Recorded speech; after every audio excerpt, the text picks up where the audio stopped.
They told me this with a straight face, the most disturbing confessions ever dropped casually.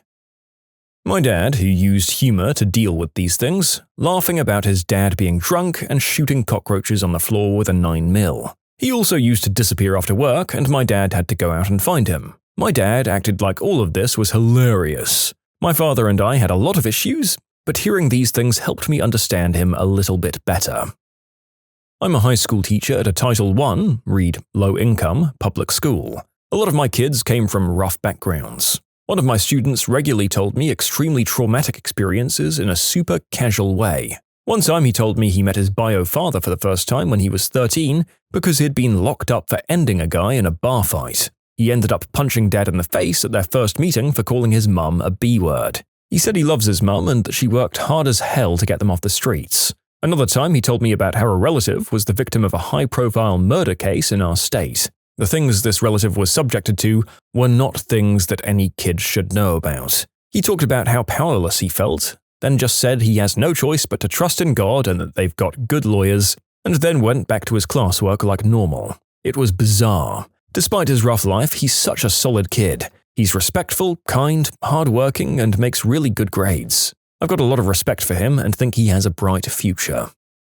A friend of mine never really talked about family, and I never asked, until one day we got drunk at a party and I asked why, thinking maybe he'd just say that they weren't that close or anything. He casually stated, "Oh, that's because when I was a kid, my whole family was killed in a Cambodian labor camp. Every time I meet a Cambodian person who was born during a certain time, I know not to ask about home unless it gets brought up.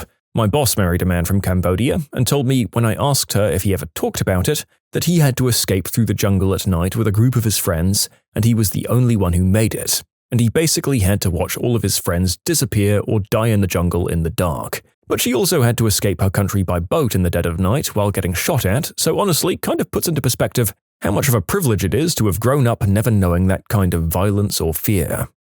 Man, you really forget how recent that event was in our history. Absolutely insane scale of an atrocity. Around 20% of a population just wiped out by its own government. Also, I'm skipping a lot of stories relating to kids just blurting out that they were subject to some not-so-great stuff growing up, so what you're getting is a safe-for-YouTube version of some of these things. When I was a teenager, I had a friend take a dump in my house and not flush. He seemed shocked when I confronted him and then dropped the bomb, for the second time, saying his family only flushes when they feel the toilet is completely full. 20+ years later, and I'm still horrified. Jesus, their toilet must have gotten constantly clogged. You just need the poop knife to help guide it down. My sweet old grandmother said, "Did I mention that your grandfather attacked his family?" She meant from his first marriage, but this happened when he was married to my grandmother. "Oh, and that he went to prison for that." And I was like, "What the heck?" And she continued, "Yes, and someone told his drinking buddies why he was away, and after his first night as a free man, he just sort of disappeared. You know, I think Grandma took care of it." I was a summer camp counselor for 5 or 6 summers. On the first day of the session, I had an 8-year-old camper tell me that he was sitting in the front seat of his dad's car when his dad took a bullet in the head while the vehicle was moving. It had been less than 2 weeks since it had happened. I did everything I could to give that child the best week of his life, caught him his first fish and taught him how to ride a bike. He was without question one of the kindest and smartest campers I've had to this day. Sadly, he didn't return after that summer. Wherever he is now in life, I hope he's doing well. Don't think the poor kid really processed what happened before being shipped off to camp for 2 weeks. My dad told me, "I don't understand why you women think you can go to a man's house and not expect to get effed. Ain't nobody gonna tell me what I can do in my house." This man has 3 daughters. The best part is men say crap like this and then whine and cry about how women are such prim and proper prudes and just no fun. Well, yeah, loosening up in the slightest apparently means please commit the unspeakable act against me immediately. A friend of mine told the story of dumping their dog like it was a funny anecdote, driving to the middle of nowhere and just leaving the poor thing. I never spoke to him again. My childhood neighbors did this. Their very untrained pit bull just bit off someone's ear right in front of all of us neighborhood kids. Instead of doing the right thing, they just took him to the inner city and released him. I found this out a few years ago and I'm still so livid. It's a really long story, but I was driving my neighbor, whom I didn't know that well, to the hospital because his wife had been hospitalized after a car accident. Turns out she wasn't his wife, but his girlfriend who had broken up with him. She was at the hospital because she had tried not to be alive anymore. The reason I was driving him there was because two of his friends, who were visiting the girlfriend at the hospital, needed a lift back home. So basically, I was tricked, and on the way home, they casually mentioned murder. Those two were a couple, and both were bipolar and not taking their meds. That was a lot to take in. Later that year, my neighbor was found guilty of keeping a corpse in his apartment. My ex-husband told me how he went home with a girl from the bar one night. He told me she was wasted, basically took full advantage, and then dipped once she passed out. He shared this story around year 10 of our marriage. A friend and I went to the Canadian Juno Awards in 2003 in a big group. Watching it on the 11 p.m. news afterwards, the newscaster mentioned our favorite singer and group and showed a clip where the singer thanked his fans. As soon as he'd said that, a perfectly polite and gracious thank you, she turned to the rest of us, clapped her hands and said, "I knew it! I knew it! He was sending me a message in code. We were meeting up later at this hotel." Her eyes were shining and she was so happy. The one other nurse in the group and I looked at each other in horror. We didn't know she suffered from schizophrenia until that very moment. My friend said while I was at the park with him, "Some days I follow you home from school and you never notice." What he meant is that he'd be a little bit farther behind me and follow me all the way home until I got into the front door. And no, this was not a protection thing. Neighbor from down the road. Old guy, he waves at everyone with a smile. I was walking past his fence and he stops me to chat. Casually mentions he put antifreeze in tuna cans and leaves them out for the stray cats because they make too much noise when they fight. He said it like he was sharing a gardening tip, then immediately asked if I wanted some rhubarb from his garden. My hands were shaking. I wanted to hit him so bad. Oh, I've experienced something similarly horrible. An old guy, really super nice, sees me petting some neighborhood cats and stops to talk. He was kind, talked about how much he loved the cats and feeds them fish that he catches from the sea. He even invited me and my friends, who were at a cafe nearby, to have lunch with him and his wife. Casually mentions that he poisons dogs because they're a danger to the cats. His wife is cooking a lovely lentil stew, by the way. That brown cat is called Michi. I just stopped taking in information at the dog poisoning point and left quickly afterwards. No, we didn't have lunch with them. I had a client who brought their boyfriend in with them and casually told me he was a mortician who slept in a coffin because it was, quote, more comfortable and space-saving, while simultaneously telling me they've never been allowed over to their boyfriend's house. They've been together 10 years. When my client used the bathroom, I was also informed by the boyfriend that he kept body parts in formaldehyde and has somewhat of a snow globe collection, with air quotes. He was definitely into weird stuff and the partner thought it was just quirky. I still think about those two. The way he got excited by my asking about it, I feigned interest to assess the situation, led me to being very certain that the guy was into dead people. My mom on the phone, referring to her father stringing himself up years earlier. I said, "What?" from across the room, and she said, "Oh, I know I told you that." "No, you didn't. You just said he died of old age." My father passed away in 2016. I was turning 12. When I was 20, I got my records in the mail from a treatment center I'd gone to that was closing down. On the front page read, "The twins' father self-deleted, but they're unaware." I called my mom and she confirmed it, albeit reluctantly and after lying twice. I called my twin sister, who'd also spent time at the center, and we cried together. It was a bad day. When my parents were selling their house, their realtor told them a funny story about a time she was at her high school boyfriend's house and accidentally kicked their chihuahua off the stairs, and the dog died.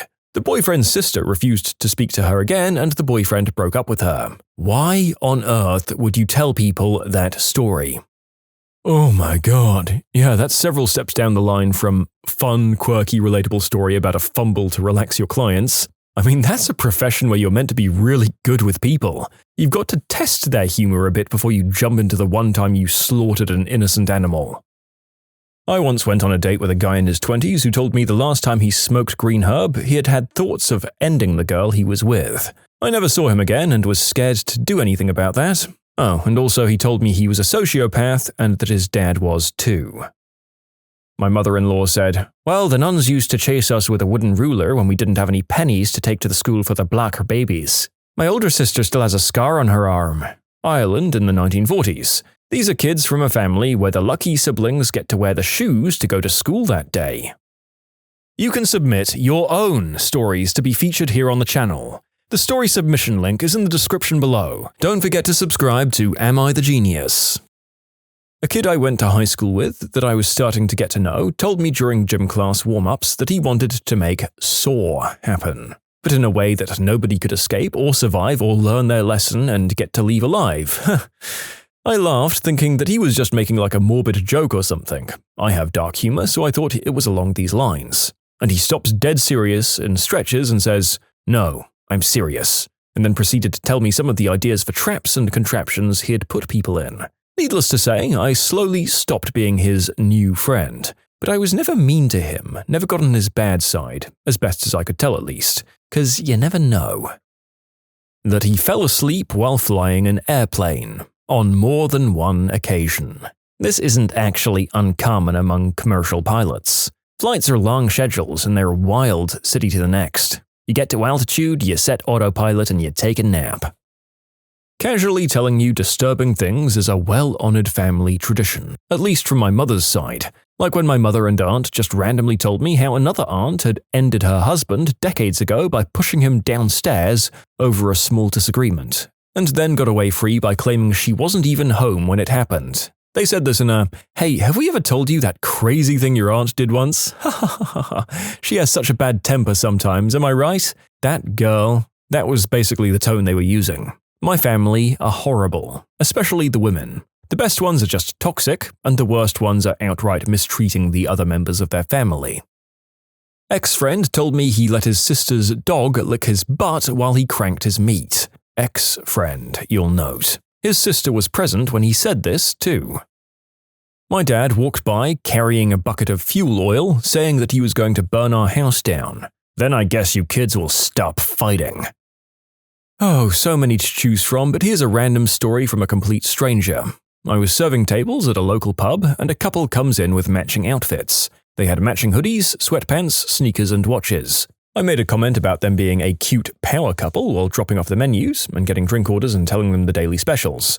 By the end of the meal, I find out that the female partner had just been released from prison for lighting her house on fire with her family inside. I repeat, with her beautiful baby girls. I think there were 3 of them inside, and her ex-husband as well. Apparently he'd cheated and it teed her off, to say the least. Luckily, they all got out unharmed. So she got out of the slammer and met someone who supported her outlandish backstory, someone who wanted to heal her and live happily ever after. They came in a few more times, later with matching face tattoos. My mum used to have a side hustle doing wedding favors. One day she had to go out and left my dad to do the collection. Guy turned up, turns out he's the bride's father. Dad's polite and asks some generic questions about the wedding and if he's excited and stuff. And out of nowhere, this guy says, "I frickin' hate the groom. I shanked him 16 times. My dad is like, "Well, I have to be going, bye," and shut the front door, making sure it was well locked. We're still all dying to know what happened with that marriage.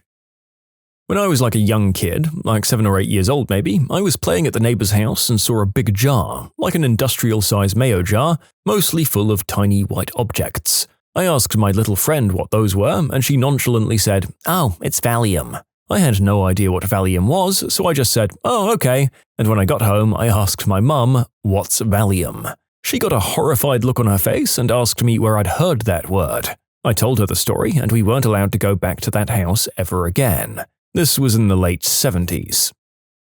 I was doing an icebreaker at work with the new team, and we were supposed to be giving a random fact, and one of the last guys just looked at his fingers and said something to the effect of, "The International Labour Organization estimates around 50 million people globally are in conditions that qualify as modern slavery." Creepy, right? But then after Googling his name to make sure he wasn't a serial killer, he's amazing by the way, he just has a touch of the tism, I looked it up and sure enough, in the modern day we have the highest number of slaves in the history of the world. The levels vary from like debt enslavement to factory work to children in mines. I don't know, it's frickin' crazy that it's not more known. And don't come at me like you all talked about the international modern-day slavery around your dinner table growing up. It's 50 million people worldwide, by the way, and their enslavement is woven into the small, daily things we've all become accustomed to taking advantage of.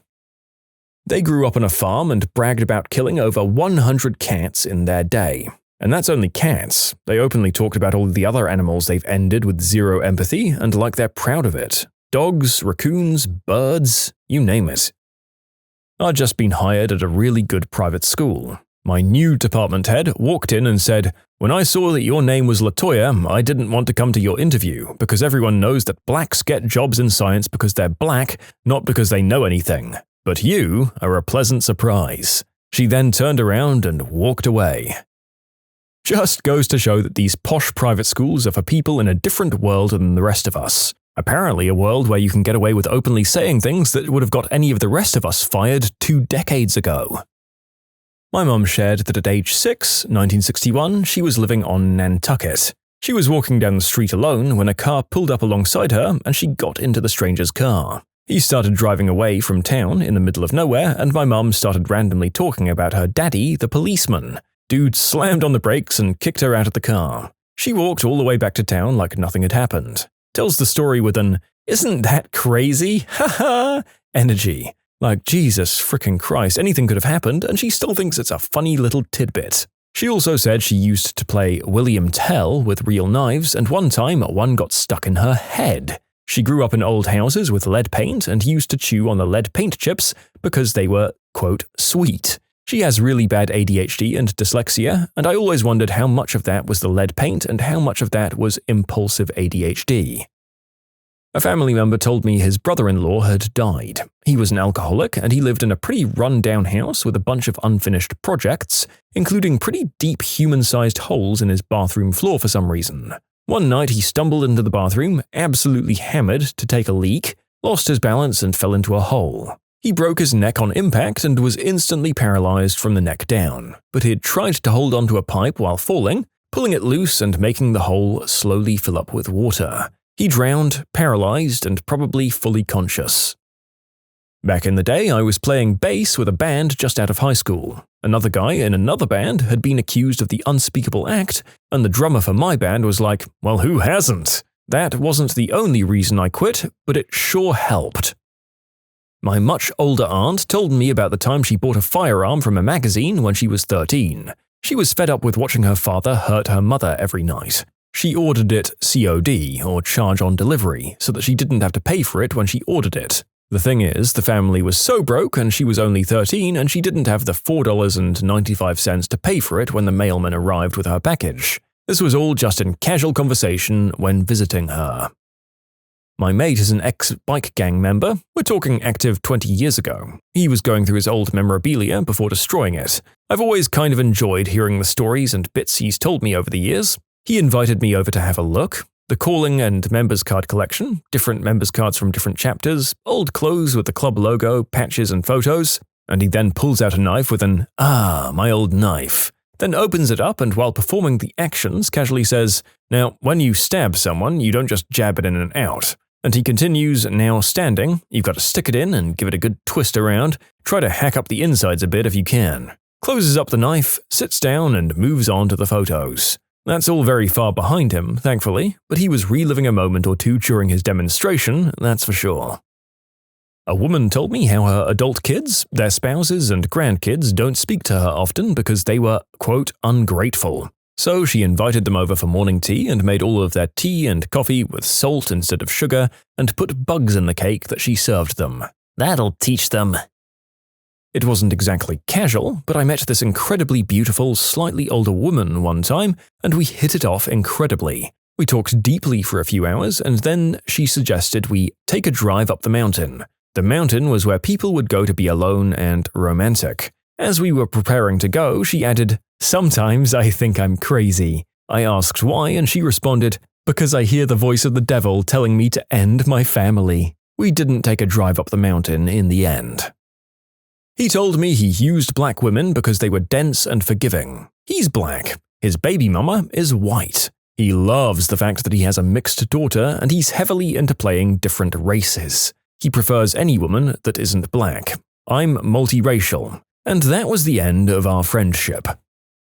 Walked across the street to the neighbor's house for a yard sale. It was 9:30 in the morning. The first thing they say to me is, "Sorry you have to live by those kinds of people," pointing to the house next to me. A nice family of African and Native Americans. It was pretty obvious what was being insinuated. I was at a friend's house when I heard their neighbor next door scream. She was distressed and it was obvious someone was hurting her. My friend said, "Oh, that's just her husband bashing her. He does it all the time." Apparently nobody wanted to get involved, so they just ignored her.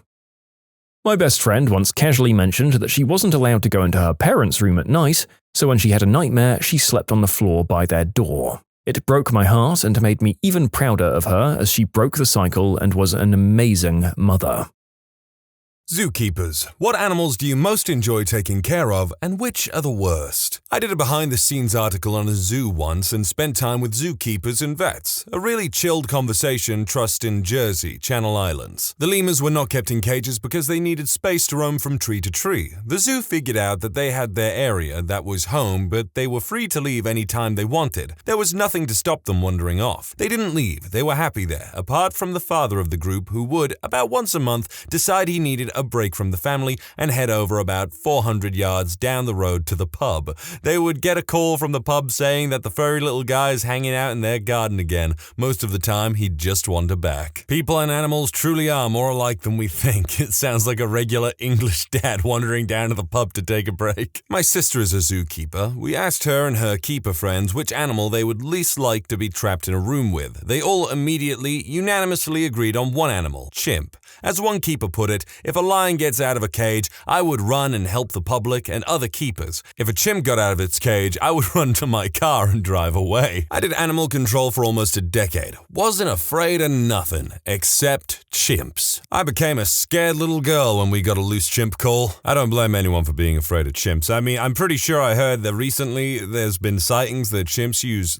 sharpened sticks now. Yeah, I'd be scared too. I worked at a museum that kept a large turkey vulture tethered to a perch in the center of an animal room. Children would tease this poor bird mercilessly despite the many signs and warnings. The bird sat in stoic silence. But almost once a day, at the perfect moment, he would hop down as one of the little chumps walked off and he'd grab them with his huge bill just above the belt line by their pasty, fat, little French fry-infused love handles, clamp down hard and then snap it back. Imagine someone grabbing you by the soft parts with a pair of channel lock pliers. Their scream and the nasty welt was always the same. By the time parents, teachers, and staff arrived, he would always be back on the perch, just staring still stoic. Best part of that job. I fed one of the sloths while volunteering behind the scenes at a zoo for a service organization, and it fell asleep halfway through chewing a pear slice. Then it woke up a minute later and finished it. It was definitely a cute animal. I volunteer weekly at a rescue center for birds of prey. I avoid the bald eagles unless absolutely necessary. Even our resident birds, which are non-releasable and some of whom have been in our care for their entire lives, are the worst. They are scared of everything and very finicky.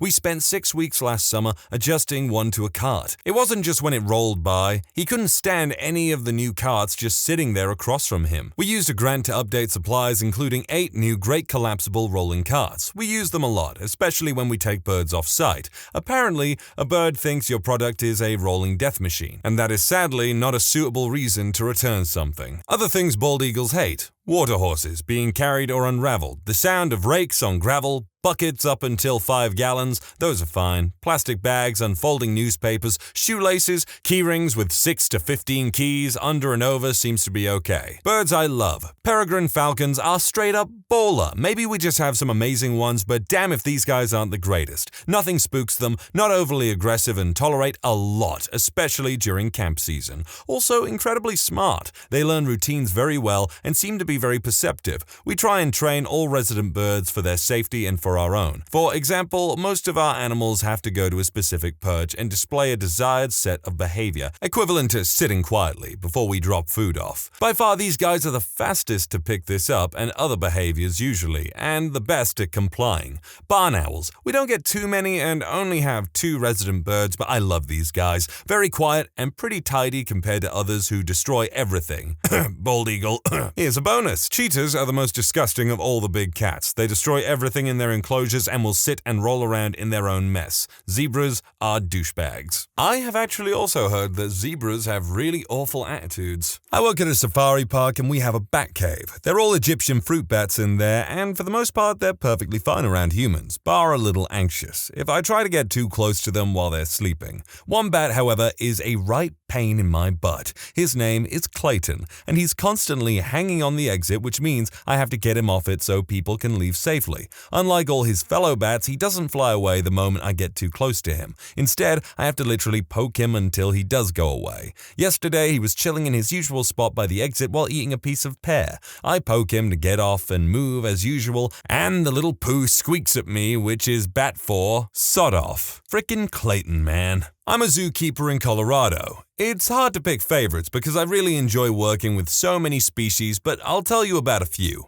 African black-footed penguins are adorable and all have their own personalities, so they're really fun to work with. Most of the unpaired females are also very affectionate towards their keepers, and it's always the best when they follow you around and flirt. North American river otters are also one of my favorites. They're cute, smart, and really interactive. They play with most of the things we give them and recognize us when we call or are standing outside the exhibit. One of our older females will swim next to you at the exhibit glass and follow and chase you if you move around. Some bears are hilarious and also really smart. They like to climb around and will figure out where food is no matter where you put it. Every morning, I walk up to their holding and greet our male by blowing gently in his face. That's how they say hello. Ring-tailed lemurs have great personalities and have the added bonus of being adorable. They will also follow you around and sit next to you when we're weeding their exhibit. When I have treats, they will hold your finger and ask nicely to get one. We had one young male who had no concern for personal space and would hold my shoulder,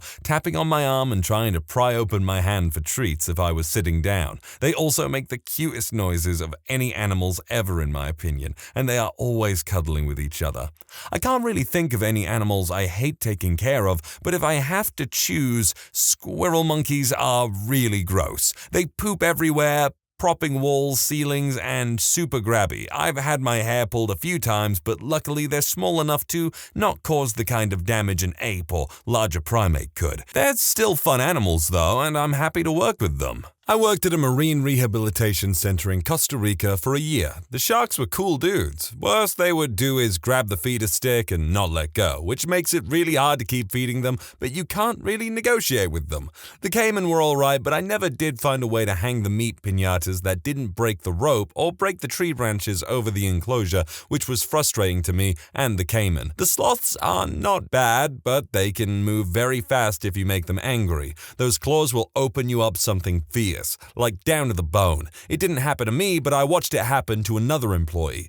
The males will fight each other given the chance, and holding and touching them is so very uncomfortable because they are literally just flesh bags of skin and bone. But the sea turtles were the biggest jerks you could ever imagine. Let me share some stories with you. Our turtles were lazy, spoiled pricks. You had to drop the food directly into their mouths and try to avoid getting bitten, or else they would let it fall to the bottom of the tank, at which point you had to walk back into the building and get a net to scoop the food and try to feed them again. They would not die for it. We had one turtle in a 90,000-gallon tank. You could imagine it would need to be cleaned, and the only way to do it was with a snorkel. Our turtle, Mario Fernando, would swim up and bite my butt for fun while I was cleaning the tank. This species of turtle have beaks, and a bite to the butt hurts like a mother. Plus, it required medical attention from the town doctor that laughed like crazy and took pictures of my turtle-chewed butt for his friends and Facebook.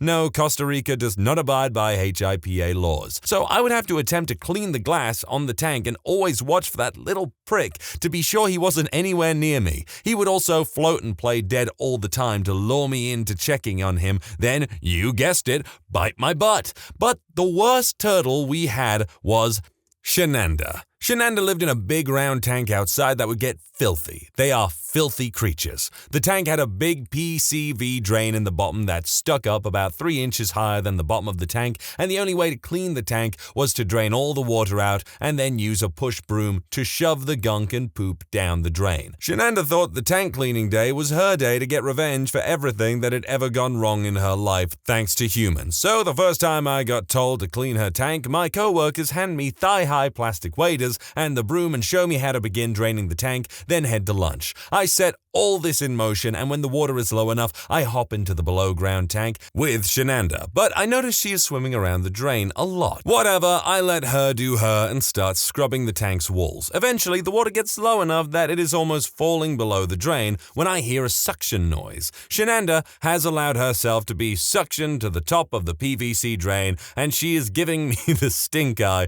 and flapping her flippers like she's upset that she's stuck. So now I am standing in ankle-deep turtle poop in plastic boots in the Costa Rica sun, sweating to death and trying to figure out how to safely, without getting bit, move a 150-pound plus snapping sea turtle off this drain so I can finish cleaning her tank. Everyone that could help me move her is at lunch. I am pretty much alone in the park except for the admin and office people, and no way are they climbing in to help me. Worst of all, I realized I had forgotten my ladder, so I couldn't even get myself out of the tank to get help and find shade or do something about the situation. You might be thinking this is a one-off thing, but it wasn't. Shenanda would suction her butt to the drain every single time I cleaned that tank for the year I worked there. She knew exactly what she was doing. Also, birds of prey smells terrible, like musty death. Well, I kinda don't blame Shenanda for feeling that way when you gave her that name, and it basically is close enough to shenanigans. Welcome to Shenanda's Shenanigans! Not a keeper, but I was an intern at the zoo for several years. Some of my favorite animals to work with were the polar bears, the rhino,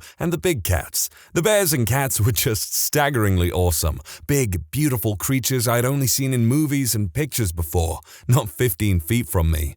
It always took my breath away to be that close and care for those sorts of animals. The rhino was just a big old goofy guy. He played fetch, he ran up to you for treats and scratches, and honestly was pretty similar to a dog. That rhino could always put a smile on my face. Least favorite? The birds and greater apes. The birds were mean, loud, and smelly. I have scars on my knee from penguin bites because I wasn't feeding them fast enough. They just crap everywhere, and you get to scrub it off the rocks for hours. I know that it's part of the deal with being an intern, but it made me pretty much hate those birds. The greater apes, aside from the orangutans, just scared me. They're smart, stronger than us, but lack the compassion and humanity we have, and you know it when you work with them. If there was ever an animal I was truly afraid of, it was the chimps. I flat out refused to work with the mandrills after the first day. That being said, the chimps bonded incredibly well with their actual keepers, and more than once came to keepers for comfort. At one point, our male chimp got out, was stuck in a tree, and his keeper went out and held hands with him while leading him back to the enclosure. That poor man had to take 2 weeks to mourn when that chimp passed away a few years ago. They were really close.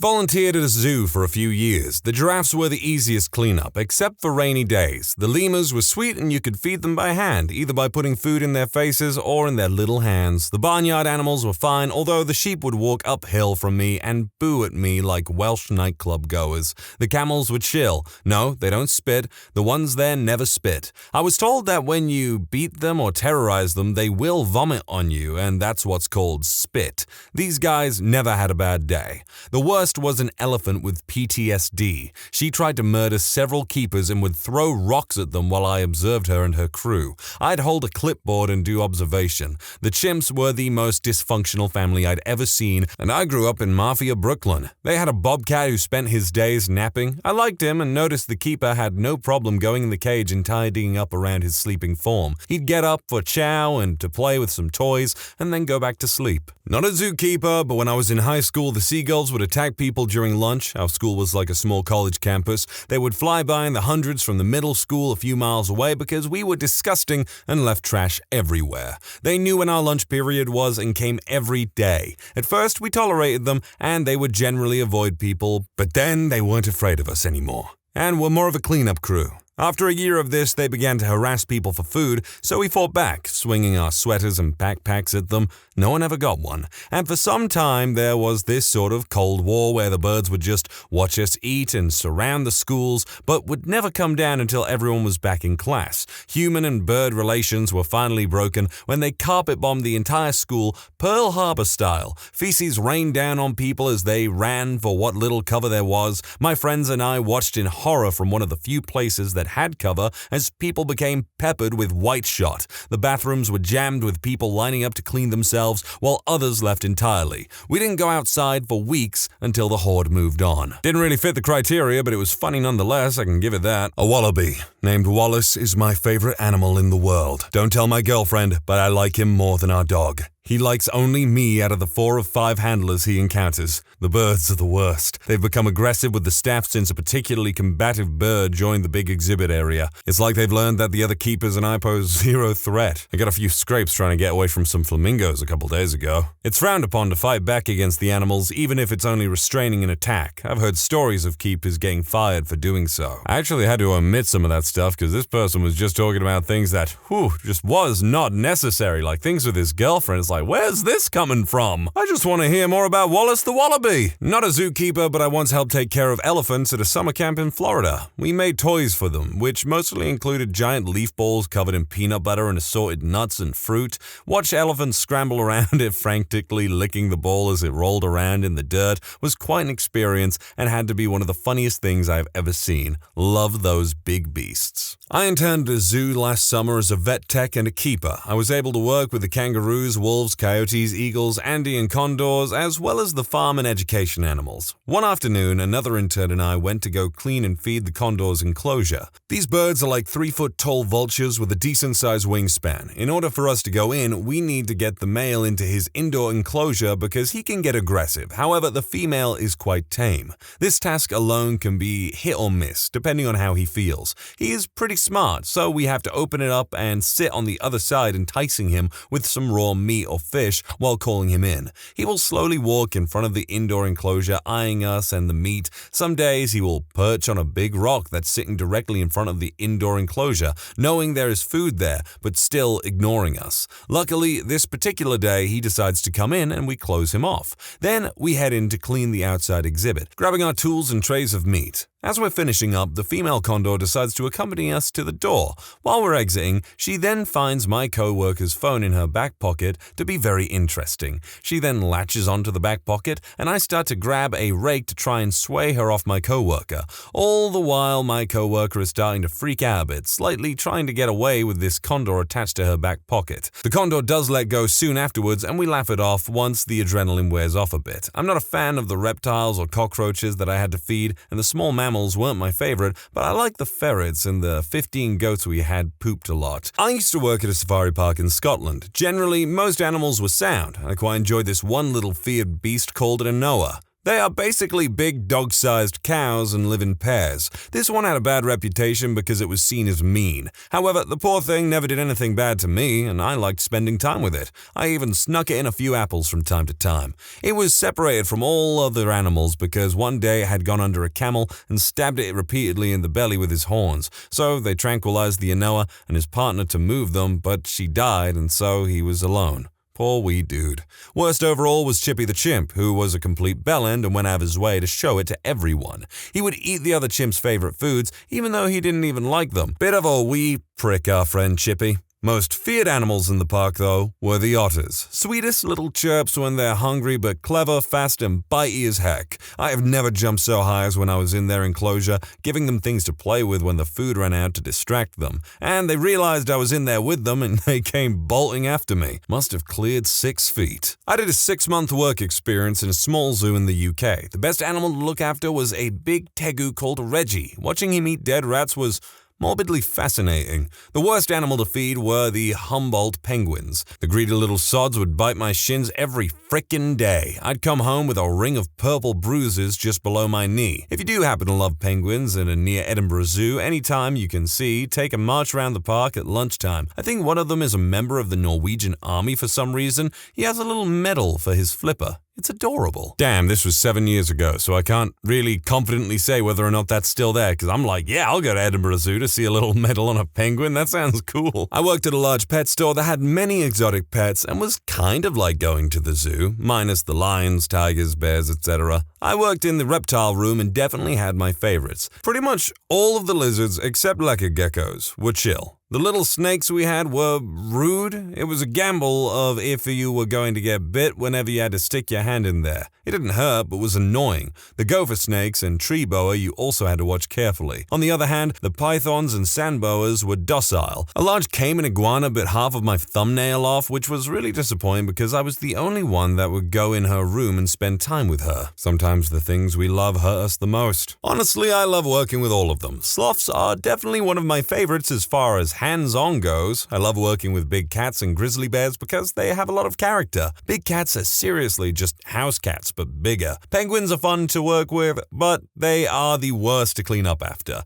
They eat fish all day, which makes their poop acidic and smelly. It gets everywhere and destroys the paint on the floor. A donkey once bit my fish at a mall petting zoo. I still like donkeys, though. They're cool. True words were never said. Obligatory, not a zookeeper, but my answer for both are horses. I was a ranch hand for 2 years in college and discovered you could tell a horse's personality and intelligence by how they kept their stall. Dirty and disgusting stall typically means the horse is a butthole and doesn't respond well to direction. We also housed other horses, and if you're wondering, ponies all have a Napoleonic complex and are douchebags. Also, I can never eat A1 steak sauce again because of that job. TLDR, don't be a ranch hand, kids. People who saved all of their money at a young age instead of living, and now are 50 plus years old. How are your lives today? Do you regret your life choices when it comes to the money aspect? We scrimped for decades. Our house is paid off. We have one car payment for 3 more months. We have no credit card debt. Our retirement savings are ahead of schedule. Next week, we head to Iceland for my 52nd birthday. Totally worth it. Nobody wants to be 75, sick, and too poor to quit working, no matter how much fun you had as a 20-something. I did mostly stupid things in my early 20s, but I always put at least 15% of my income into 401ks with matching benefits. After 24 years living the corporate middle manager cube life, we had the means to purchase a wholesale nursery, and now I'm a flower farmer. I just walked through my greenhouse with my dog with a cup of coffee, and I do not regret a penny of savings. Losing my job as a fairly well-paid engineering manager in the defense industry and having to sell my house during the housing crash in the early 90s ended up, in retrospect, being a defining moment in my current financial well-being. It took roughly 6 years to get back to anywhere near my former career trajectory after landing a good position in the cellular industry. Once brunt, twice shy, my wife, a registered nurse, and I bought a home that was about half the price the bank said we qualified for. Our reasoning being, if one of us lost our job, most likely me again, because nurses, we wouldn't have to lose our home again. Fortunately, that never happened. We were both able to advance in our careers and were able to pay off our mortgage in 7 years, fully fund our son's college education, max out our IRA contributions, and have literally no debt. My wife just paid cash for a Subaru Forester, not the fanciest of cars or a status symbol by any means, but she loves it. Today is literally my last day at work before I voluntarily retire early at the age of 58. I feel like this is for the most part going to be very one-sided, except for people who have had just rotten luck in finances or maybe property investment or something like that, or bad tenants. We lived far below our means for nearly 30 years, saving all the money we could, bought a nice piece of property in the woods and started building a house, paid for construction out of our savings, took years to build, ended up with our dream house with no debt at all. Early 50s, I work at my profession part-time and my wife gardens, almost retired, totally worth it. While we were in savings mode, it didn't seem like we were sacrificing. Still had a great time with life, just drove cheaper cars and lived in a small house, took vacations to visit friends instead of going to resorts. Living within our means meant we had no money worries after we got out of our 20s. I didn't live while at college. While all of my friends went to university and are in mountains of debt, I went to a junior college to get all of my basic classes out of the way, and then went part-time to university, which was cheaper and I could afford it while working a part-time job. It was a local university, so I had to live with mom and dad until I was 26, which sucked and I missed out on a lot of independence that comes with going away to school, but it was worth it. I graduated in 6 years with my BA instead of 4, but with no debt. Without a monthly student loan, I was able to pay off my car quickly and can afford a lot of other things, phones, computers, vacations, tools, Legos, etc., without worrying about where the money will come from. My wife and I live comfortably, she did the same thing, and we currently have a house, a 3-year-old, and newer cars. I survived cancer surgery. All of those have been paid off except for the house, which will be paid off 10 years before it's due. We currently have 30 grand in checking and 42 grand in savings, in large part because we sacrificed when we were younger. Point of reference, 55 years old, did most everything the way you're supposed to. School, real jobs, lived conservatively, married, lowish tolerance for risk, yada yada. It depends on one's definition of living living, but for the most part, most of my regrets are about not having lived or taken chances, or however you want to say it. It became apparent to me when I was an editor of a windsurfing magazine, and around a lot of the sailors we covered, I was the one with a steady job and paycheck. A wife, I owned a home, drove a decent car. These guys were drifters, irresponsible couch surfing, earning poverty wages, teaching windsurfing at various vacation destinations when they weren't competing. Most traveled around with pretty much everything they owned, their gear and clothes, and lived with their parents some of the time and friends and folks they met on the road at other times. Rarely did these guys have health insurance or more than a couple $100 to their name at any one time. Yet these losers on the fast track to nowhere spoke multiple languages, traveled the world, and experienced things that I never did or will. Plus, if I compared notes with any of them now, 15 plus years later, our lives probably wouldn't be all that different. It's not like I'm some multi-millionaire or saving lives or changing the world. I'm just a regular schmuck with a regular job like most of them likely are. But when we reflect, they've got a crap ton more cool stuff to remember than I do, much of which probably shaped them to be as cool now as I thought they were back then. I'll be 50 in February. I was a workaholic in my 20s and 30s and tried to save money, in that I didn't travel, take vacations, buy new cars or new clothes, etc. I missed out on 2 women who could have been great wives and mothers and instead married an insane person at 34. It took me a decade and her adultery for me to realize I could never change how her brain worked. She had 3 diagnosed conditions, and I finally got out. Now I'm too old to remarry or have children, and due to bad luck and 2 recessions, I have little to show for it. Although I do live in a nice house because my father left it to me when he died.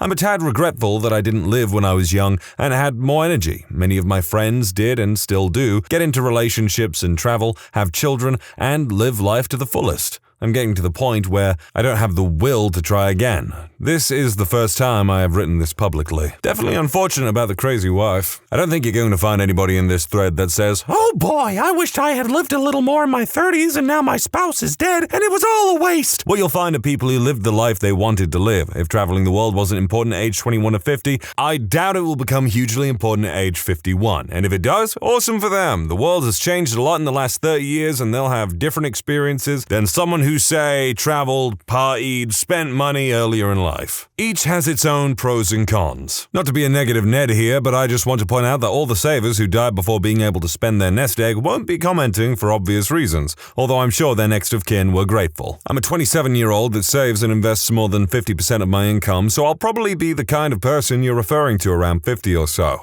I think the relationship between living and spending need not be so highly correlated. I think many people have consumerism addiction where they need to buy a product to get a dopamine hit, whether the product adds to their life in a meaningful way or not. I live in a cheap apartment, drive a used car, eat food I make mostly myself, go on long hikes on trails where I'm not charged, train for and compete in marathons a couple of times a year, surf, never buy a new board. There's no reason why living needs to be so expensive that it results in no money being saved. The routine for many people seems to be work plus suffer, purchase product to feel relief, put product in garage amongst the other thousands of things you don't use, bank and investment account remains at $0. This is not a good cycle. Nah, wait a minute. He's got a point. Yeah, I definitely nominate this one so far as the best one I've heard. I'm an aging Gen Xer and it was totally worth it. House is paid for, so the mortgage money goes to investment, kids, and fun. My wife was able to quit her job and stay at home since one salary was enough now. She may go back to work just to keep busy and because she wants to. We almost never paid interest on anything except the mortgage when we had it.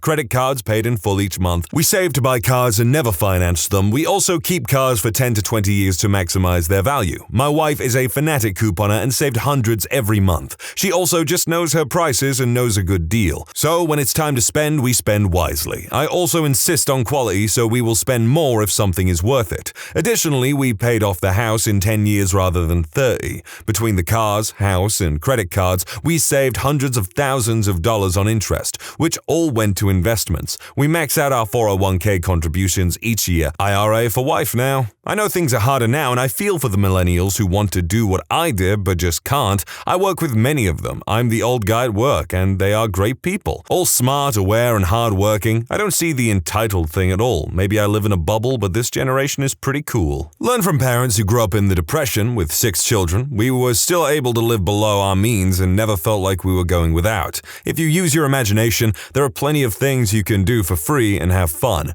We made it a point to set aside part of my check first into a retirement account. My wife did not work, but worked hard staying home with our kids and housekeeping. Paid off the house in 17 years instead of 30 and actually retired early. All our children are self-sufficient and we are worth well over 7 figures. The funny thing is, even with all this money, we still don't splurge but have everything we need. I think the trick is to realize the difference between needs and wants. I have to thank my parents for this. We always asked ourselves, do we need this or want this? Also ask yourself if you can buy this used. We have always bought used cars with cash and kept them until the wheels fell off. We also gave generously to local charities as we felt so fortunate. So here's my deal. Retired at 52 but got killed earlier with a bad divorce and still managed to retire early. I've been sailing a yacht for 7 years now, halfway around the world. How? Absolutely put a minimum of 20% of your gross income away. If you can't get most of that into a tax-deferred account, you should be looking at 25 to 30%. Cold hard reality, no magic and no wishing. That's a big chunk of your income. If you haven't started it, it will hurt too much, so you'll likely fail. I always advise you start with what you can manage, then increase it when you get a raise. As in, up your savings by at least half of the raise. Get to 20%. Get that money into the market while young. Try to get it automatically deposited into your retirement account so you don't see it, so you're not tempted. Other tips. Get out of debt. Debt equals slavery. Never borrow unless you must, as in a house, buy a car that you can afford to pay with cash. Save for it if you must. It's an old concept, but credit is for the weak and those who will work into old age. Face it, you're a working stiff. The only time you pay yourself is when you invest in your freedom, your retirement. All other expenditures prolong your enslavement. Yeah, man, we're all nothing but sleeping slaves for the government, man. I'm 44, so I'm not 50 plus yet, but I've invested mostly 401k, as much as I could afford since I started my first real job in 1994. As long as the economy doesn't do another 2008 anytime soon, I'm on track to retire by 55, maybe a year or two earlier with some luck. We simply don't live like we've got a lot of money. My wife's car is a 2008 Kia. Until a few months ago, I was driving a 2000 Saturn. I bought a 2013 Chevy Volt, used, and love it. I love not having to pump gas all the time, and I end up spending less to drive that way. Electricity is cheaper than gas. I gave my 2000 Saturn to my daughter to have something to drive at college. My eldest started college this year, and while she will have a little bit of student debt, a couple thousand each year, we'll probably pay it off once our mortgage is paid off in a year or two. It was more of a cash flow issue than anything. The original plan was to have the house completely paid off by the time the eldest started college, but we had a couple of years where we had to stop paying ahead on the mortgage due to the unexpected medical expenses. So now we're a little behind schedule on that. When we were looking for houses 15 years ago, the realtors were trying to get us to buy houses based on what we could afford, which meant that they were trying to get us to buy McMansions. I had to fire one realtor because she wouldn't stop, even after we told her we weren't interested in anything beyond 2.5 times my annual salary. So yeah, we could be living in a house that's valued at 2 or 3 times the one we live in, but then I wouldn't be retiring at 55. Honestly, it's all about delaying gratification and intentionally not choosing the most expensive thing you can afford. Our kids get 3 presents for Christmas, and none of them cost more than $30. That's better than my folks could afford, but it's not extravagant. I have work colleagues who spend $300 plus on their kids per Christmas. That's crazy to me. Our newest car until a month or two ago was a 2008. Many people won't delay gratification that long. They want a new car every 3 years. By taking care of what you have, it can last a lot longer. My eldest is driving the 2000 Saturn, and despite having 120,000 miles, it looks and runs like new. I learned to do regular maintenance myself, changing brakes, fluids, tires, even replaced the air conditioning compressor with one from a junkyard years ago. That Saturn has never had anything other than synthetic oil, things like that. You take care of stuff, it lasts a long time. And don't be so prideful that you have to have new stuff all the time. I mean, is impressing your neighbors that important to you that it's worth an extra 15 years of work? Not to me it isn't. Based on how things are sitting right now financially, we're on track for compounding interest to take over within a decade and match our income from working. At that point, we won't be able to spend it all unless our taste changes dramatically, and I wouldn't expect that. Once we reach that point, it'll just be a matter matter of slowly shifting all the investments to lower and lower risk, like rental income, bonds, and money markets, until the income stream is pretty safe, and then I won't work anymore. Okay, I'm craving a different perspective on this now. I'm 46 and don't really have much of a retirement. I was a teacher in the South and mostly just lived paycheck to paycheck, just getting by. But this isn't really about me, although I'm sure the circumstances has colored how I view money and savings. My two sisters and I grew up poor, although we really had no idea just how poor we were. My father worked a factory job with all of the overtime he could get while my mother stayed home with us till we were in 5th grade. My father had refused to allow her to work before marriage. My mom worked and lived with her parents, saving virtually every cent she made for her future home. After marriage, my father decided to spend her savings on a 2-bedroom trailer to sit on my grandfather's property instead of investing in the home of which my mom had always dreamed. Years went by and the house they had hoped to build no closer, and the trailer falling down about our ears. They had the house plans but no money to build, and my father refused to take out a loan, insisting that they pay for it as they could. At this point, after countless arguments, my father agreed to allow my mom to return to work. I was in 5th grade. I remember watching our house slowly take shape behind the trailer. Mom had promised we could have a sleepover when it was completed. We moved into the mostly complete house my sophomore year of high school, but much work remained and still remains. My mother died of pancreatic cancer when she was 53, having never seen her house completed or driven a new car. She saved and scraped her entire life and never got to enjoy the things she most wished for. This was nearly 25 years ago. So yes, I understand the necessity of saving, but more so, I understand the importance of spending and enjoying life while you have it. I'm 30 and saved to a fault until I started my own company 3 years ago. I'm already considerably way ahead of my peers and have opportunities to get in deals that most wouldn't be a part of. The first 100k is tough, but compounding interest is a real thing. I have always lived well below my means, and the freedom I have now was completely worth skipping the 2k spring breaks during college. I wasn't sure the saving would be worth it, but it absolutely, completely is and was. I don't save as much anymore because my net worth is mostly tied to my business. I still save more than most, but not 50 to 70% of my income like before.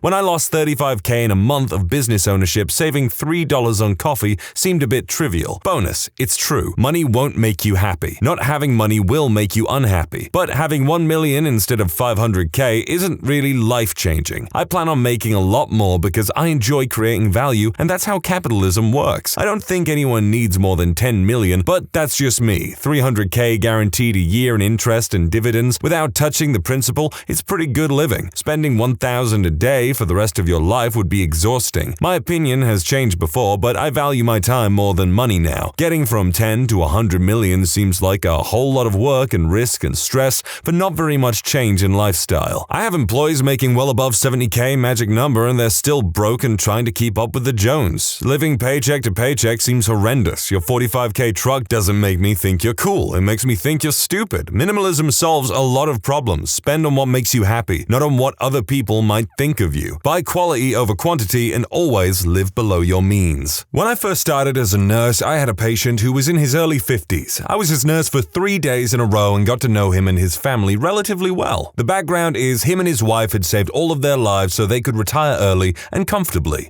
working pretty long hours and sacrificing experiences so they could eventually enjoy retirement. They had retired 6 months prior to his hospitalization and had bought a large house and an RV so they could travel across the USA. Shortly after retiring, he had started acting odd and they went in for a checkup. He was found to have a large glioblastoma and was given a life expectancy of about 7 months. He had already started having personality changes and the wife was in tears most of the time, at least when I had him. At the end of my shift on my last day, she gave me a hug and told me that she would have done things differently if she could. She said she wished she would have worked less and enjoyed life more rather than always looking forward. She whispered, "All the money in the world doesn't matter if you don't have anyone to spend it with." I remember seeing his obituary a few months later, but the moment really stuck with me. My wife and I are saving a lot now, but we're making sure not to restrict ourselves too much because who knows, life is too darn short. Even though it really sucks that that guy died before he could use the money or do whatever the hell they wanted to do together,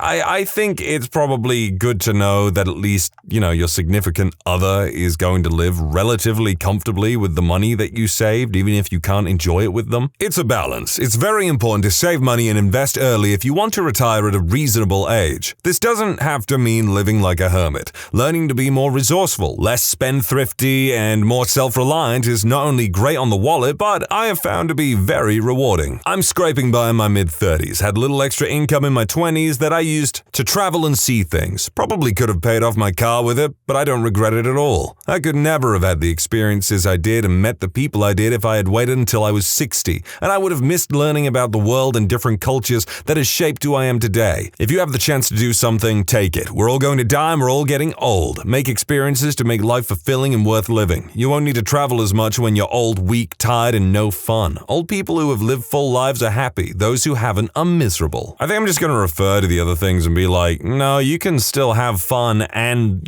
spend your money wisely. Like, yeah, you probably should have paid your car off, to be honest. But whatever. I was always worried about balancing the present with the future when it came to money. The odds are very good that you will live to a retirement age, so not preparing for it is foolish. That being said, it's no fun going through life only preparing for the future and not living when you're young and capable of doing so much. My solution, start a 401k type account as soon as you start your career. If there's a company match, ramp up the percentage to get the full match ASAP. Every time you get a raise, increase your contribution by 1%. Hopefully, your raise is more than 1%, and you will still see an increase in net pay. Never touch that money. Roll it over if you change jobs. Invest somewhat aggressively since you are in it for decades. No need to be timid. I topped out at 12%, but with pensions pretty much gone, 15 to 20% is more realistic. Most people don't understand the concept of compounding interest. The first few decades might not seem that impressive, but the last decade of your savings can amount to a crap load of money. Not necessarily about this topic. My first roommate at med school in the Caribbean was a nice guy who studied real hard. Never drank. I forced him to come out and party maybe once.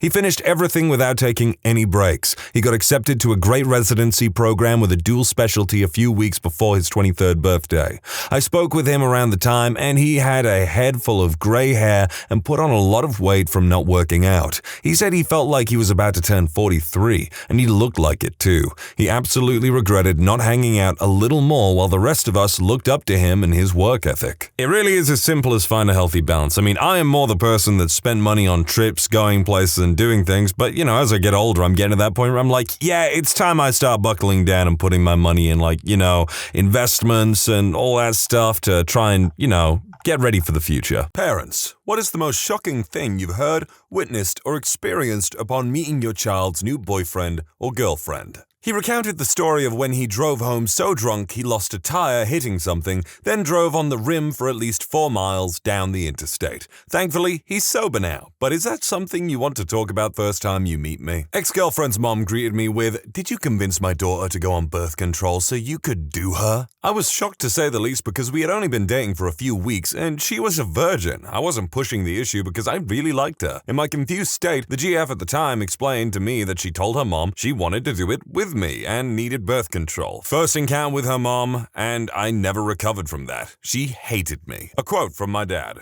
"I didn't expect her to be black. Nothing negative, both my parents just didn't see it coming. When I was 16, I met this girl who went to high school across town through a buddy who was dating her friend. Our parents were pretty liberal and we spent most of our weekends getting high and drunk in the pool house and swimming when we wanted to cool off. Needless to say, it took about 3 days before I lost my V-card to this girl, and it was the awesomest. Here's the thing. When you're 16 and you find a girl who is DTF, you never let that go. I was immediately her boyfriend, despite the fact that I didn't know that much about her. I knew everything that I needed to know. She had a female port and she let me put my male port in it. Week 2 of this torrid romance, and something isn't quite right in the land down under. It was really burning when I took a wee, like every time. I went to Catholic school, so I knew all about how Satan invades extramarital SX and fills your lust pole with STDs. I knew I had one. The only question was which one. A lot of people asked, wait, this girl gave you an STD? You dumped her, right? Let me refer to the previous statement. I was 16 and she was letting me do it with her. We only got more serious, like getting close to meet the parents serious, but love didn't cure whatever evil was festering in my pants, and I had to schedule a doctor's appointment. In the exam room, I had to fess up to my doctor, who I'd always suspected of secretly being gay. My terrible suspicions that I had third-degree wee-wee rot with a chance of AIDS. I had to pee in a cup and he manually examined my no-no area. He asked me why I suspected suspected I had caught an STD, and in the spirit of doctor-patient confidentiality, I told him everything. Which came out to, I met a random girl from across town and I've been doing it with her everywhere. Pools, bushes, suburbans, rugs, carpet, dirt piles. I don't know much about her, but if she's willing to do it with me, she's probably kind of a lady of the night. It took me a week, but the results came back. I had a benign UTI, most likely from bareback riding in dirt piles. Clean it up was his advice. That was the giant relief, and a big F you to Sister Helen, who had convinced me that God punishes all fornicators with a lifelong curse of phallic fire. Everything seemed to be great. The down under problems cleared up, and this girl and I kept seeing each other. After a few months, she invited me to her family dinner. Her mom was nice and pretty hot. Her dad was my doctor. I could leave it there just because I think the story ends where it should, but for those who want some Animal House style wrap-ups, here it is. All in all, it was super awkward because it took me a while, months, to believe that he wasn't just watching for the right time to confront me about it. I couldn't look him in the eyes, and I couldn't look her mom in the eyes because I was staring at her chest, convinced that he had told her. But it turned out that her dad was super cool. He never even mentioned anything other than telling me that I should start seeing a different doctor. He let me drive his super nice car, and they took me on family vacations. They even let me sleep over in the same room as their daughter. As for the girl, we dated through most of high school. She was a year younger than me, so we broke it off when I went to college. She actually went to the same college that I did, and we got back together for a little while, but it didn't work out. I implied she was a woman of loose morals, but I would like to rescind that comment. I'll admit, once I read the bit where it's like my doctor was her father, I didn't believe it. I mean, this latter bit, it helps kind of like, cement and pull it together a little bit, but I'm still like on the fence about whether this is just a work of fiction. First time my mother met my high school girlfriend was walking into my bedroom with my girlfriend completely naked on the bed and me fully clothed on the computer. Nothing out of the ordinary here. I was the girlfriend in question. I'd come over to my long-distance relationship boyfriend's apartment on the way out of town. I had dressed in a plaid skirt, fishnets,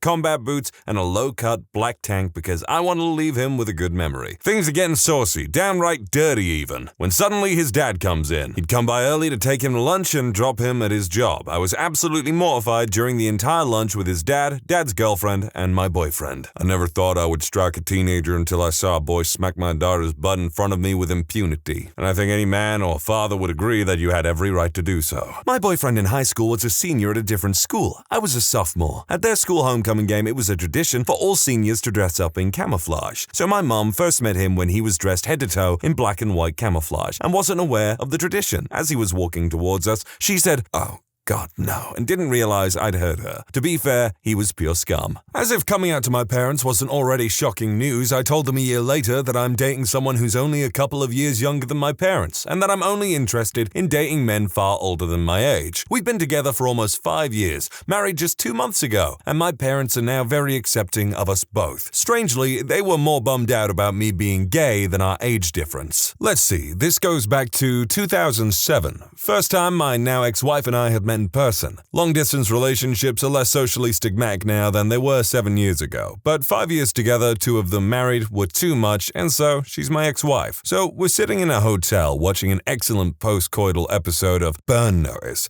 Great frickin' show, yeah? Of course. When her phone rings, she picks it up, it's her mom. She says some things I really didn't understand at the moment because they seemed like gibberish, and they sighed and handed the phone to me, and this is the first thing I've ever heard this woman say: "Do you have a gun pointed at my daughter?" I fell over laughing. She'd worked out a code with her mom some years before when she left to go to college to have something like a safe word so that her mom could call the cops and save her. I actually think that's a great idea for people who have that kind of lifeline. That is a great idea, but imagine if that person is just not on point, doesn't remember the phrase or like what the topic is that you're supposed to say if you're in trouble, and they're just like, okay, why are you talking about this stuff? What? That'd be awkward, to say the least. I'm way too late to the game here, but that's all right. My grandfather graduated high school at 14 and started med school at 16. When he went on his first date with my grandmother while he was 16 and my grandmother was 14, he had to wait downstairs with her father as she finished getting ready. So my great-grandfather starts asking him all sorts of questions. Mainly, what does he do with his time? So my grandpa gives him the rundown. "Well, I'm 16, I'm captain of the basketball team, I'm in med school right now, sir." My great-grandfather told him that he wouldn't have his 14-year-old daughter date a liar since there was no way he was 16 and in med school and the captain of the basketball team. He thought he was either lying about his age or lying about being in med school to impress him, so he kicked my grandpa out. My grandpa's mom had to call my grandma's dad to verify his story before my great-grandfather would let him come back to the house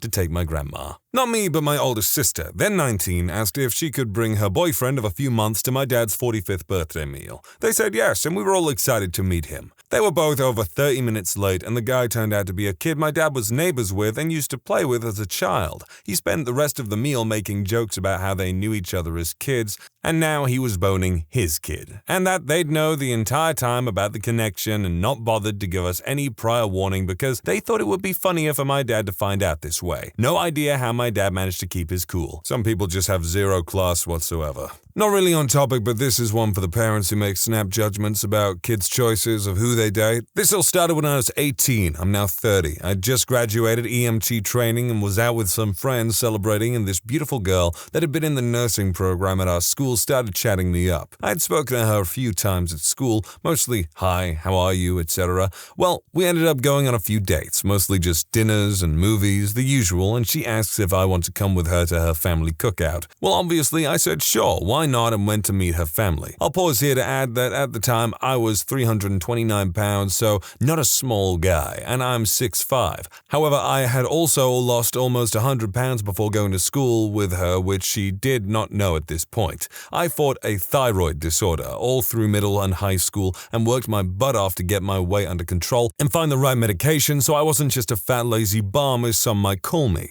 I knew from some of our conversations that this girl was really into physical fitness and the like. I told her that I was going to the gym and trying to lose at least 100 pounds, and she seemed encouraging and offered to even go with me. Well, the weekend cookout comes along and I meet the parents. We get there and everyone's outside cooking out and enjoying the pool, etc. I've never had body image issues or problems with my man boobs, so I take off my shirt and join in after meeting the parents and having what I thought was a good first talk. I notice while I'm sitting talking to one of her relatives, I think it was her uncle, that she's giving me these weird looks. Well, about an hour later I ask someone where the bathroom is, and when walking in the house to find it, I overhear this girl and her father talking in the kitchen. I'm not usually one to spy on someone, but I couldn't help myself. I figured the dad was telling her I wasn't good for her or something. I was right on both accounts. What I heard was, I didn't spend my life working hard and sending you to private school and buying you anything you desired so you could end up with some fat slob piece of crap like that out there. He has zero respect for himself. How can you expect him to respect you? Well, I was a little annoyed at this point, so I figured I'd back out and leave and call her later and see how she wanted to handle this, if we needed to call it quits or what. Before I could turn around though, I hear her reply, I only brought him home to make you and mom mad. I find him disgusting, but it's worth it to let you know you can't tell me what to do. Yeah, at this point, I'm really angry. Upon hearing this, I walk into the kitchen and let my feelings be known. I informed her dad that yes, I'm fat, but that I was 430 pounds just a year and a half ago, and still losing weight, and sorry I wasn't born with perfect genes that made me fit and perfect in his eyes. But as he stated, he worked hard to provide for his daughter. I worked damn hard to overcome my challenges and will continue to work on them. After that, I turned to the daughter and said I was glad I could be her token fat guy for the day, and if she'd pack me a few racks of ribs, I'd take my fat, happy butt home. Fast forward about 12 years and I had gone back to school and graduated with my paramedic certs. I'm at this time about 230 pounds. I'm still a big dude, but a lot of it's muscle now, and I just have a large frame to begin with. Well, I was on the ambulance and received a call for a patient in cardiac arrest. Went en route, hit the lights, and hauled butt to the call. Upon arriving to the scene,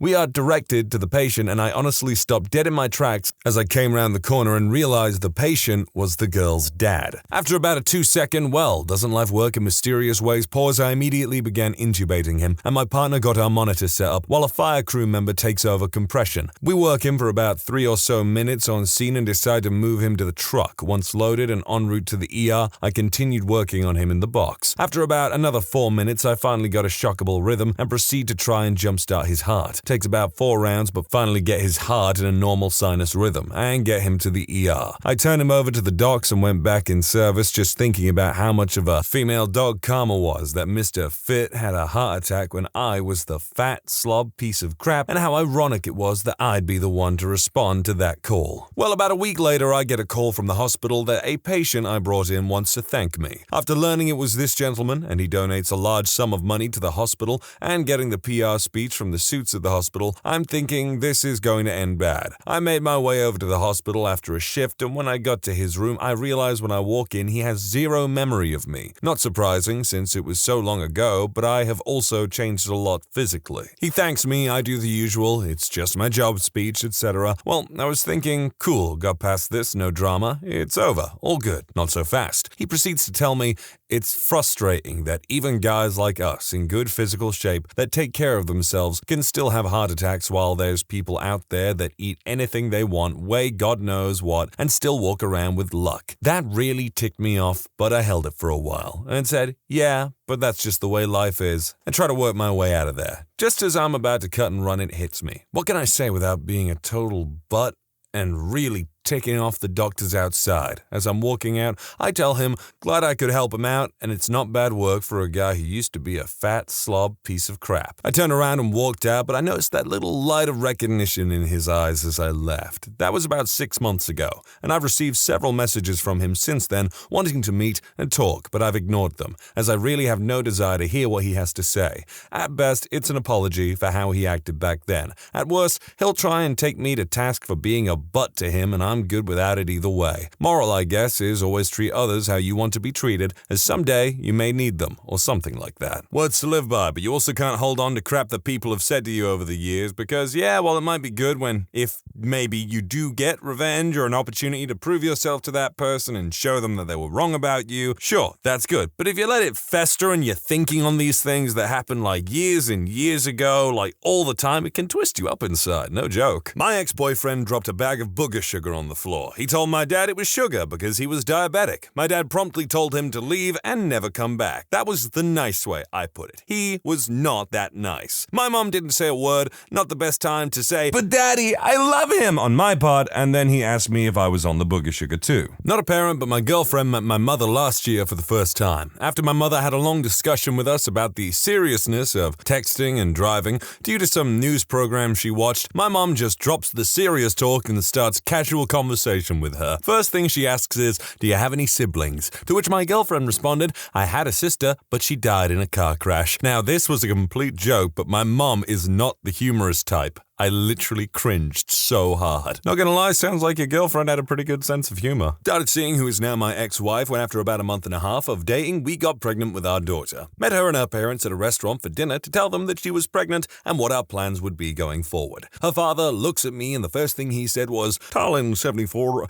why did you have sex with my daughter? Mind you, she was 21 at the time and I was 24. After a few seconds, I replied, she took off her shirt and asked me if I was going to do her or not. So I did. Followed by me immediately getting up and walking right out of the restaurant. Me, my ex-girlfriend, and her sister's friend were sitting outside on the back step getting ready to smoke the devil's lettuce. Her dad had recently left for a couple of weeks, and before he left, he said to me, don't do anything that you wouldn't do if I was around, and told him I would behave. Anyways, we're outside and her mom was at work, or so we thought. So I take the bowl and smoke, and her sister's friend goes, crap. I turn around and there is my ex's mom staring at me with eyes of fury. As a punishment, she made me and my ex-girlfriend watch Pinocchio, and she grounded her for like a month. Anyone else heard that Snoop Dogg's apparently quit smoking the devil's lettuce? I'm waiting for that to be some kind of campaign for some new product or something that he's making, I don't know. During my angsty phase, I brought home a guy with a safety pin through his eyebrow and a foot-tall blue mohawk. Within 5 minutes of entering my household, he managed to insult my mother's interior decorating skills and shoot my little sister in the eye point blank with a Nerf gun. We left before he could even meet my father,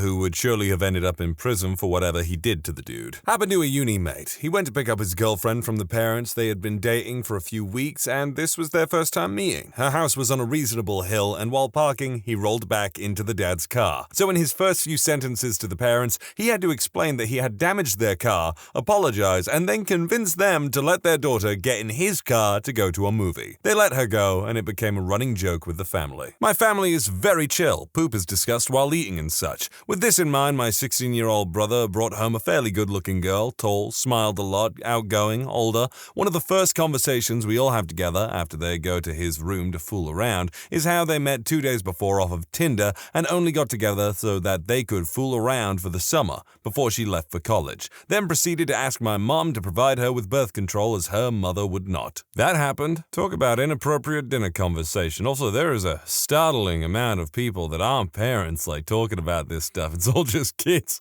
talking about how their dates disappointed their parents. In my early 20s, after getting kicked out of college, I lived with my parents. The way their house is set up is a big staircase down, basically, in the middle of the house, which is almost completely open. There are no hallways in the house. Anyways, at the bottom of the staircase is the kitchen with an opening from where the sink is. Well, my mom has some weird sixth sense when she knows I have a girl over, and it is never the same one. This would typically happen on weekends. My mom would be washing dishes and yelling my name, saying, "Come down for breakfast." Only problem is there's a random girl in my room. 90% of the time, the chick would freak the hell out and be like, "Holy crap, how am I going to get out of here without meeting this woman?" My mom doesn't care one bit. In fact, she invited them to join us for breakfast. Sometimes I'd walk the girl down and say, "Hey, this is blah, blah, blah," but sometimes I'd send them down by themselves and they'd just dart out of the front door. God damn, those moments were frickin' priceless. My 17-year-old daughter had been talking to a friend of a friend on Facebook. He was supposedly in the army, just finished basic, and was at a base in Texas.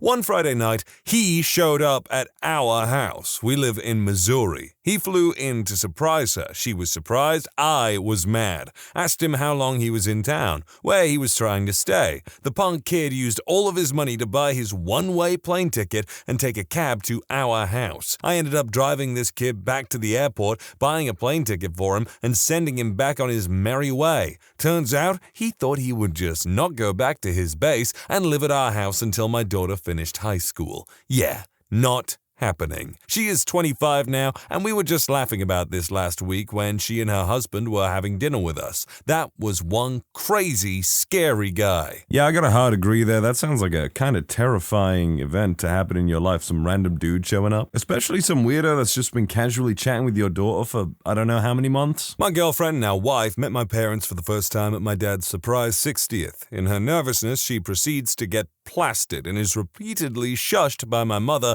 during speeches for laughing too loud and long with my mom's friends. The next morning, she's hating life as she comes downstairs for breakfast. My older brother, who has the maturity of a 13-year-old boy, sees her in distress and proceeds to wave a platter of eggs and bacon under her nose. As she bolts for the bathroom, my mom, who has a long career in addiction fields, pulls me into the hallway and asks me, "Does she do this a lot?" A less than auspicious entry into my family. First time I met my ex's dad, we were sitting in front of the TV. Me, him, her, and her two younger sisters, and we were watching Hannah Montana. Just for the record, he turned to me and asked, "Are you sleeping with my daughter?" I replied awkwardly, I'm not sure, We totally were. Turned towards my ex and asked, Are we sleeping together?" She casually answered, not taking her eyes off of the TV, "Yes, Daddy, we're sleeping together." Direct. Confident, I presume. All good traits. What happened? Escape room employees. What was the weirdest escape tactic you've seen? I've learned not to make the final stage a lock with a key because damn if I haven't met some of the best lockpicks in the state. My family did an escape room and there was a room with a phone that connected to 3 other rooms. The door only opened when you dialed the right numbers on the phone, and so my sister just walked up and pressed redial and the last door opened. We have the record of 7.5 minutes to complete the room.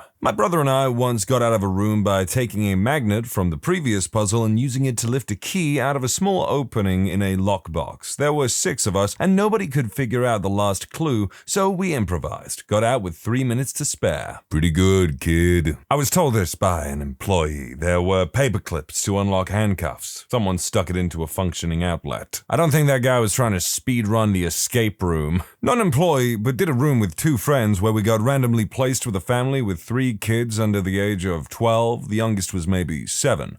We were like, oh man, we're not going to get any help at all. Kids won't be able to solve anything, and their parents will have to keep track of them. But there was this one part where you had to solve a puzzle that would allow you to move a bookshelf on treads. There was a small gap through which you could see the key, but it was too small to get more than a few fingers through. Unless you're a small 7-year-old boy. He just popped his arm in there and grabbed the key. We bypassed a good 5 minutes of the room that way. Also, the kids ended up being delightful and pretty good at finding stuff. There was a group of people who were doing a space-themed escape room. In one of the rooms there was an astronaut suit, which was supposed to just serve as a prop, but one of the members thought that it might be needed to solve one of the rooms. So he ended up traversing through the entire escape room while wearing an astronaut suit. And no, it wasn't needed to solve anything. No joke, this is actually making me want to try an escape room. We had a room where you were supposed to translate this code into different words. We had a list of possible words, and then put them into a specific order. We weren't positive how to use the code translator.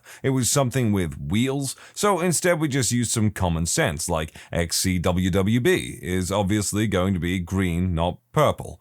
But the lock that was supposed to pop open when you got it right had already popped when we got in, so nothing happened. We asked for a clue and she made us use the actual code wheel because she assumed there was no way we could have gotten the words right without it. I worked at an escape room for about a year, but one group managed to always stay in my mind. It was a group of 4 women, maybe in their 50s, drunk out of their minds. They started off the room quite well with a pace that would allow them to escape, but then they encountered what we considered to be the easiest puzzle in the room.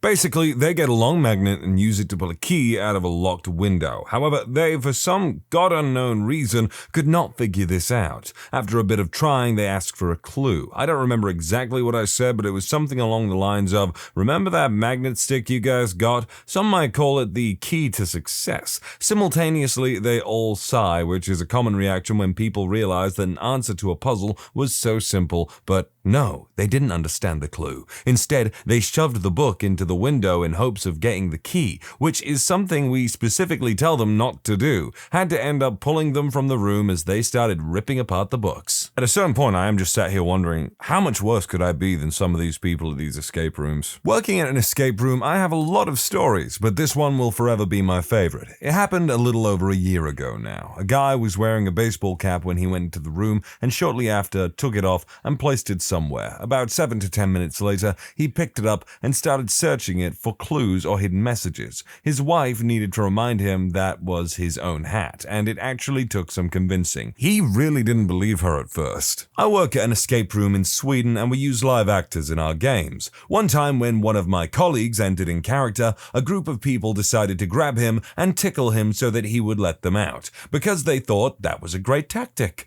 Worst part is that when they got out the normal way, they were very proud of their actions and thought they were really funny. I abhor being tickled, like, so much, so I have a lot of sympathy for that worker. I'd be so angry too, like, you're just trying to do your job and a bunch of people start tickling you. Surely there are like rules and regulations to these things. It's like, hey, don't bother the actors that we have working at this place, please. Our rooms had a lot of decorative touches, lots of pretty knickknacks just to enhance the mood. One of our rooms had a Victorian parlor, smoking room feel, and on the mantel was a small statue of a bird of some sort. One gentleman decided to pick up and carry the eagle for about 45 minutes. But guys, this eagle has to be for something. He tried placing it on things, opening it, using it as a key. Thank goodness he didn't try to use it to bang something open. When the group finally escaped, he was at the door and quickly asked me, "What was the eagle for?" "Oh, nothing. It's just for a decoration." He had done absolutely nothing to help his group progress. So he walks over and sets the statue down and lets out a heavy sigh. He seemed absolutely crushed. Meanwhile, the rest of his group was partying and celebrating their success.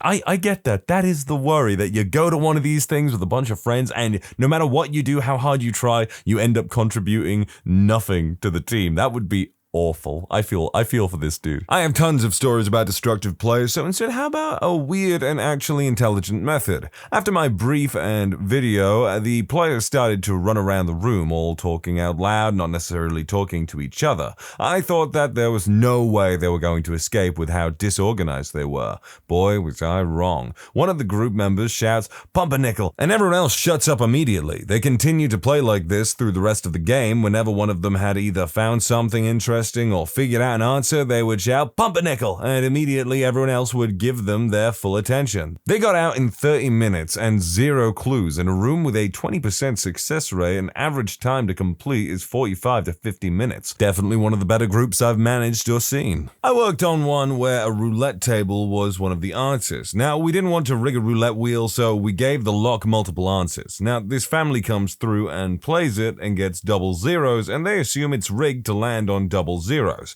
Pretty common assumption. They spin it again, lands on double zeros again. I worked there for about a year, and I don't think I'll ever see something like that again. The family didn't make it out of the room, but they were extremely close. I had a friend who ran an escape room in an older house. She said she had a group that snuck in tools and disassembled the furniture looking for clues, namely a metal child's bed and rocker. She had another group that peeled off a layer of wallpaper and punched a hole through the drywall. I also went through with a friend who tore a stuffed animal in half to remove it from a locked box instead of finding the key. Hearing about these, I wish they would do crazy stuff like that, like, let's insert a key in a teddy bear or something like that. That'd be cool, I guess. I mean, you gotta consider that you can't go around breaking all this crap, right? An employee told us this story. The room we went to was part of an older building, and there was an unused fireplace. A previous lady had opened the chimney flue, letting a dead bird, among other things, into the room. This lady thought the dead bird was part of the escape, and the employees had to inform her that it wasn't. I've built 2 escape rooms which we ran at conferences and events, guaranteed occurrences. 1. Someone ripped something apart due to overenthusiasm. 2. Someone ripped something apart because they came in drunk. 3. The meekest, quietest person in the group figures a puzzle out 20 minutes before everyone else and nobody is listening to them. 4. The smartest people never figure anything out. Hot tip, if you're going to be in an escape room, pretend you're dumb as poop. We never require you know advanced chemistry or have an IT background. All the pieces are in the room. If your first few guesses on a puzzle aren't it, don't sit there beating your brain on it. Hand it to fresh eyes. 5. Someone does the opposite of what the warning label says. If it's shaped like a laser pointer and has a giant do not point at eyes, guess where it's immediately going. 6. Since we show at conferences and take over other spaces, we don't have 100% control of this space. We will hang black curtains over things or put a label on something that says not part of the puzzle, and people still, with almost every run through, find something new. Like there was a label on an AC vent high on the ceiling and somebody spent half an hour going, what does it mean?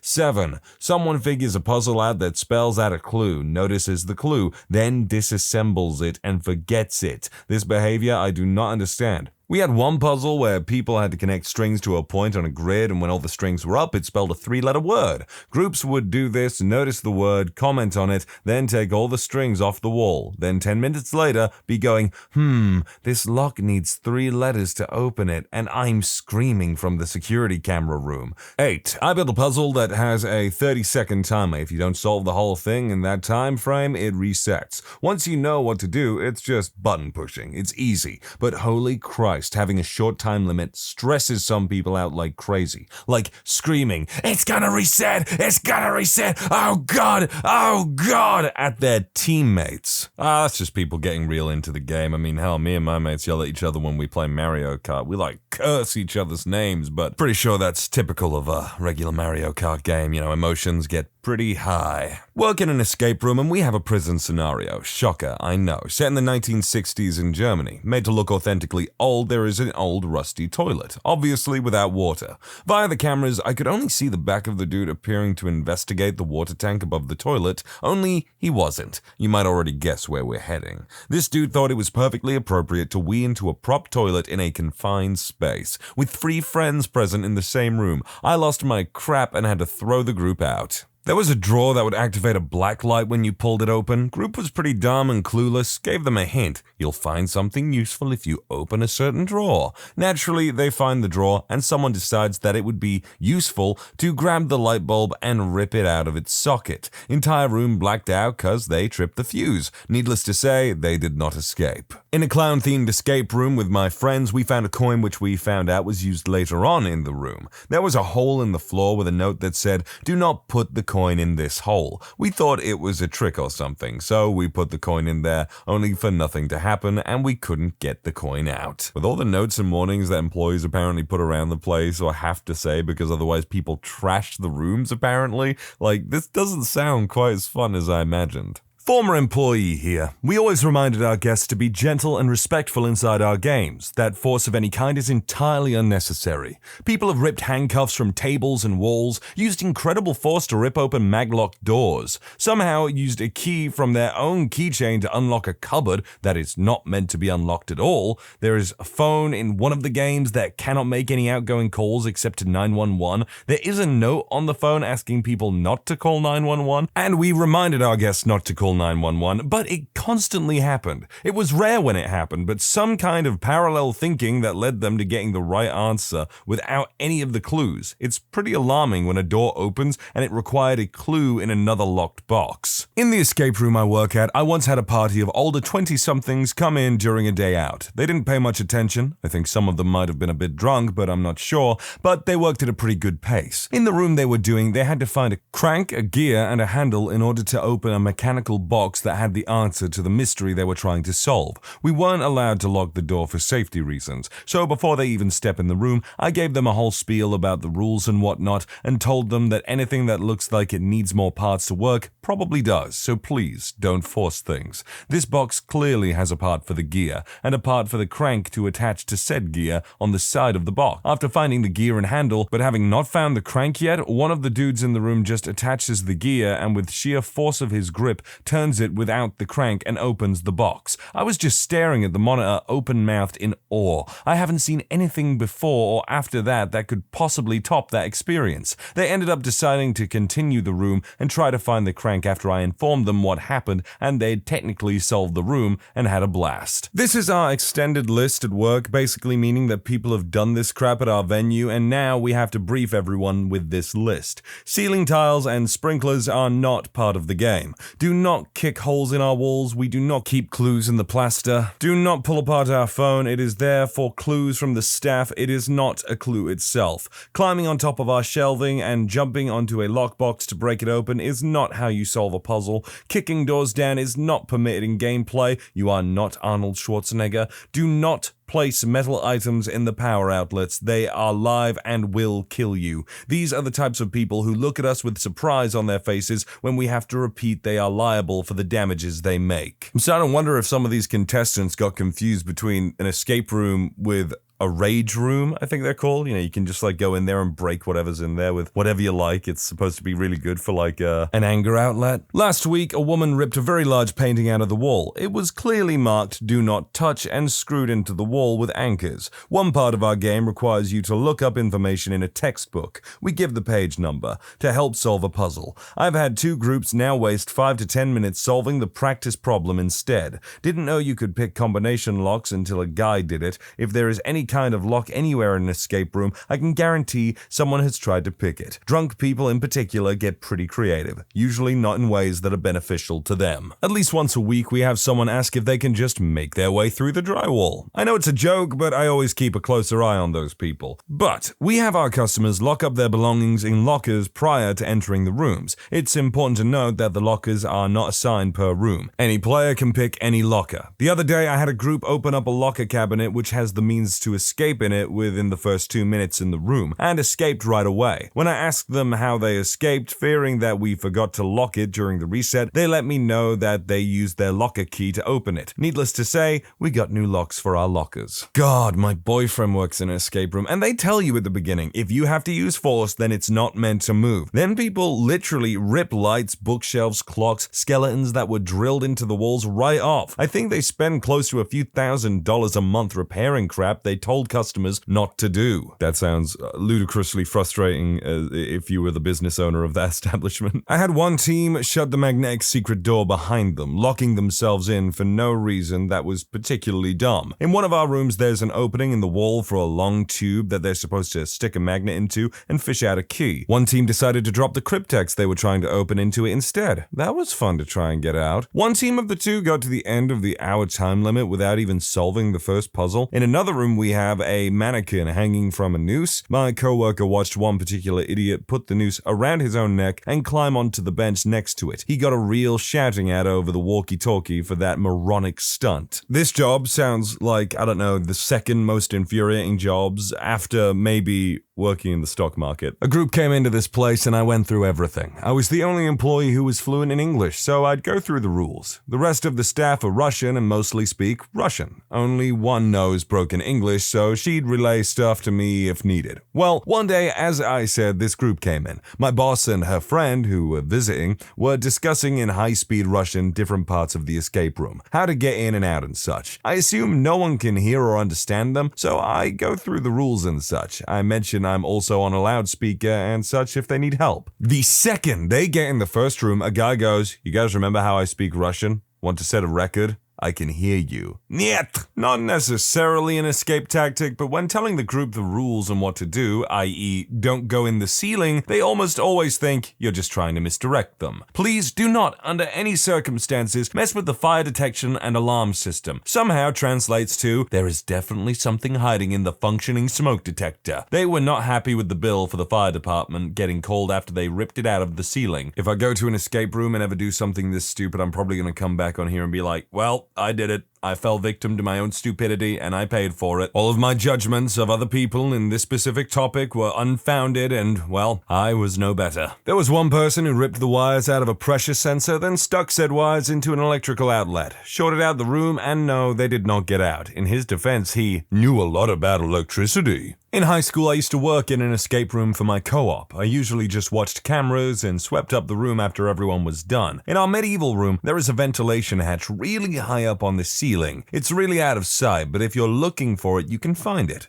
I've witnessed 6 full-grown guys form a human ladder to try and open the hatch with a bobby pin they found on the floor because they thought it was part of the room. I had to send in my colleague before any of them got hurt, though. "Hey guys, I've got an idea of how we can escape this medieval-themed escape room. See that modern-day ventilation shaft up there? I bet that's the way we get out." Worked at an escape room while I was between jobs. We had a room that had a long vase glued to a table with a key at the bottom. There was a stick magnet located in the room, but one of the first things people usually found was the other magnets utilized in another part of the room. This person took off a shoe, completely pulled the laces out, and tied it to the small magnet to stick down the long vase. Creative, but completely unnecessary. Plus, then it was super confusing when they did eventually find the long magnet stick. I guess that's the issue with these things. People find stuff, get so excited that they found a clue or potential answer for how to get out of the place, and they want to use it immediately. So then they're like, wait a minute, but it doesn't quite work. Maybe they expect us to use our brains even more and think outside of the box. Like, I understand that. It's kind of like, I know, going on a tangent, but it's like when I first played Dark Souls. I went straight to the graveyard, tried to go all the way into the catacombs, was just like, this is the way I need to go. Of course it is, because the game's supposed to be super freaking hard. And then I took another look around and found the stairway to the Undead Burg, and it was way easier, and I was like, oh, well, now I just feel silly. You know, there's the expectation of what you know about something vaguely, and then there's the reality of the matter. Escape room employee here. I have witnessed a few of these, but most have been told to me by co-workers. Picking a lock with a girl's bobby pin. We provide a key. Thought they had played the room before and were cheating, prying a threaded bolt off the wall with their bare hands, shouting the answer into the camera, the game mic, or writing it on paper provided and blocking our camera with it, instead of, you know, doing the puzzle in real life. We cannot physically lock our rooms due to fire code, so people try to leave the room and come back with power tools we have in our lobby from room construction and maintenance. There's a 7 to 8 foot armoire in one room. We've had to get people off the top from it before, and this is again after telling them repeatedly that everything they need to interact with is eye level or lower. Writing on the clues we slide under the door and asking questions, and most stupidly, sticking metal objects into power outlets. Those of you who don't have a degree and love your job, what do you do? I walk dogs. Everyone at work is always super stoked to see me, and I never go home angry. Already a strong start. I drive a school bus, and my elementary school kids are my favorite part of the day. I make $14 an hour and work 2.5 hours at a time and get paid for 6 hours a day unless I do a field trip or something. And most of the time, those are fun as hell.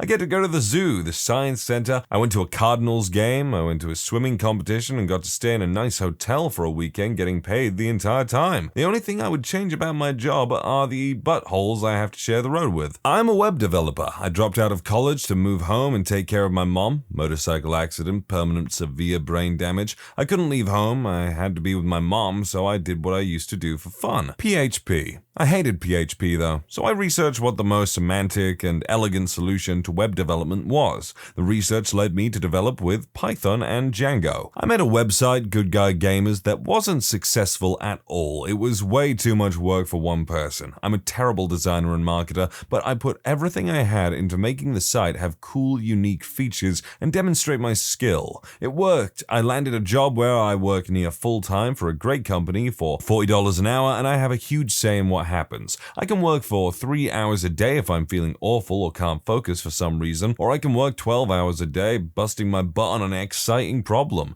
The main point is I found what I'm passionate about, and I found a company that truly appreciates what I can do. Further, they appreciate what I could become with more experience. Great rule when looking for a job: look for a place with upward momentum and a workplace that actively wants to see you improve. I'm an educator at a small zoo. Not very common in the zoo community to work without a degree, but I was lucky to be grandfathered in. I started as a temporary worker, went to full-time animal care, and worked my way up to lead keeper. Education was a normal part of my keeper job anyway, so I jumped at the chance to do that full-time. I'm at the 1-year mark now, and I'm crazy about it. Teaching people about wildlife and habitat conservation while handling awesome animals is very rewarding. That does sound pretty cool. Construction. Winters are tough, but fresh air is a blessing. Bartender, the parties, the stories, and the money to be made. I'm a professional farrier. I've only been at it a few months, went to farrier school straight out of high school, but I love it, and I wouldn't change a thing.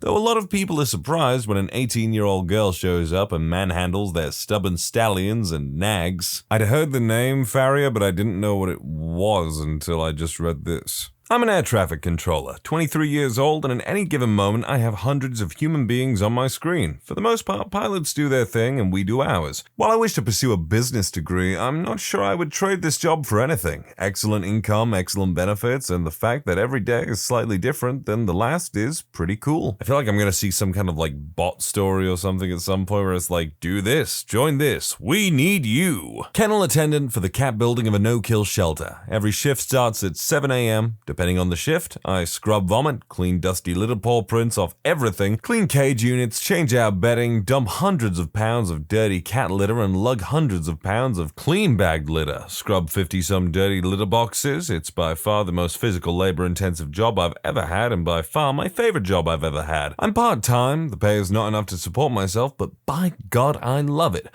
For reference, I'm 25, 1 year of community college, and 1 year of awful degree mill art school under my belt. I live in a fantasy world where how successful I see myself is dependent on how happy I am. I'm looking for a second part-time job and also procrastinating getting serious about a sketch pet portrait business. I'm a pretty simple girl who loves animals and wants to make a positive difference in the world. I wish you luck, I support you, but I will remain steadfastly pessimistic. I kid. Of course. Honestly, I enjoy the outlook on this young woman. I think it's good to feel like needed, wanted, or feel like you're at your station in life, you know, what you're meant to be doing, or at least something that makes you happy, and that's all that really matters, you know? I'm a 911 dispatcher. High school diploma is all that is required. I actually do have a degree in women's studies, but it in no way helped me get the job. The thing that got me the job was customer service experience. I worked at an answering service for 2 years before this. My job is fantastic. I work 12-hour shifts and only work 15 days a month.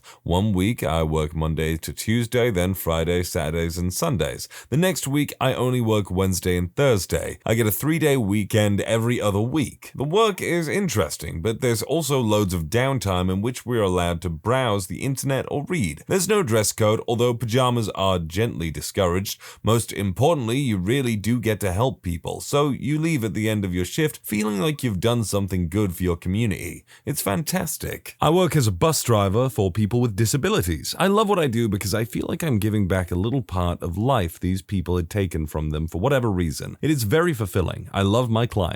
Mostly. I actually know quite a few people who worked with disabled people. Obviously I've heard good sides of it, and then I've heard absolute horror stories about the people who do not behave very well and some messed up stuff. I'm a welder or fabricator. It's almost always a one-man operation in my shop, which is good for me as a total introvert. I only get help moving and installing the really heavy pieces. I get to make custom steel pieces for custom houses. It feels great when the homeowner says I built all their favorite parts of their house, mostly handrails, furniture, doors, stairs, and all little odds and ends a modern house needs. I also get to do a little woodworking when it's needed. I'm a compliance analyst for a health insurance company. I started out as a clerk for my department and worked my way up to where I am now within 2 years. So now I'm responsible for making sure we're following federal regulations and perform audits on the work we do, in addition to assisting my manager with changes that need to take place. It's an amazing job. I love the company and my manager, and I'm lucky to know that I'm still not done moving up within the company with the growth we're experiencing. I'm a taxidermist. I love my job. It takes my 2 favorite classes from high school and smushed them together, biology and art. I also find taxidermy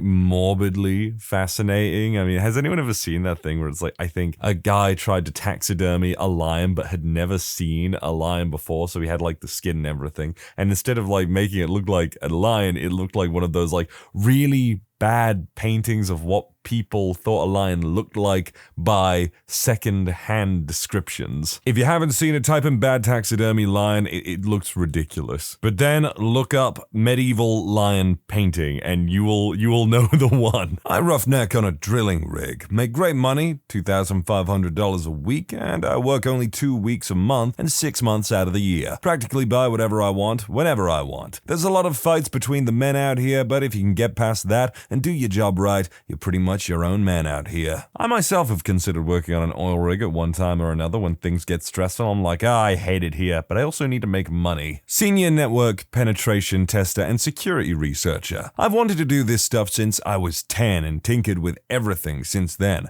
Paycheck or not, I love it. I get to travel all over, hack into Fortune 500s and not get in trouble, not that they usually catch me, and meet some amazing people. I wouldn't trade it for anything. Musician. I perform and record my own songs with some of my best friends in the world, and sometimes these crazy high schools pay me to arrange crappy pop music into fun choral pop music for their show choirs. I'd live in a box to keep doing this if needed. I work at Disney World, and although there are good and bad days, there is nothing that compares to the environment. You meet some amazing people and see some crazy things. For every one negative experience, there are 1,000 positive experiences. You can work your way up, or you can stay where you love working. They give you a lot of chances to improve after making a mistake and opportunities to further yourself. There will always be people who can only see the negatives, but they don't really understand that the magic is making someone else's day, even if it means sacrificing your own. Sounds like a bunch of propaganda to me. I'm joking. I actually went to Disneyland a while ago and I had a blast. Everyone was really lovely. The immersion, that Disney magic, I totally felt it. I had a great time. A little late to the conversation, but I work at a dog boarding facility that has it all. Grooming, daycare, boarding, obviously, self-service baths, fostering and rescue and adoption, the whole shebang. It's really fun to work with all of the different personalities and breeds of dogs, and can also be challenging learning how to work around behavior, trust issues that some of them come in with. It can be tiring, though the 4-hour shifts I work here leave me way more tired than the 8-hour shifts I used to work in retail. But in the end, it is totally worth being with dogs all day. The only issue I have with where I work are some of my co-workers, but thankfully management has a good head on their shoulders.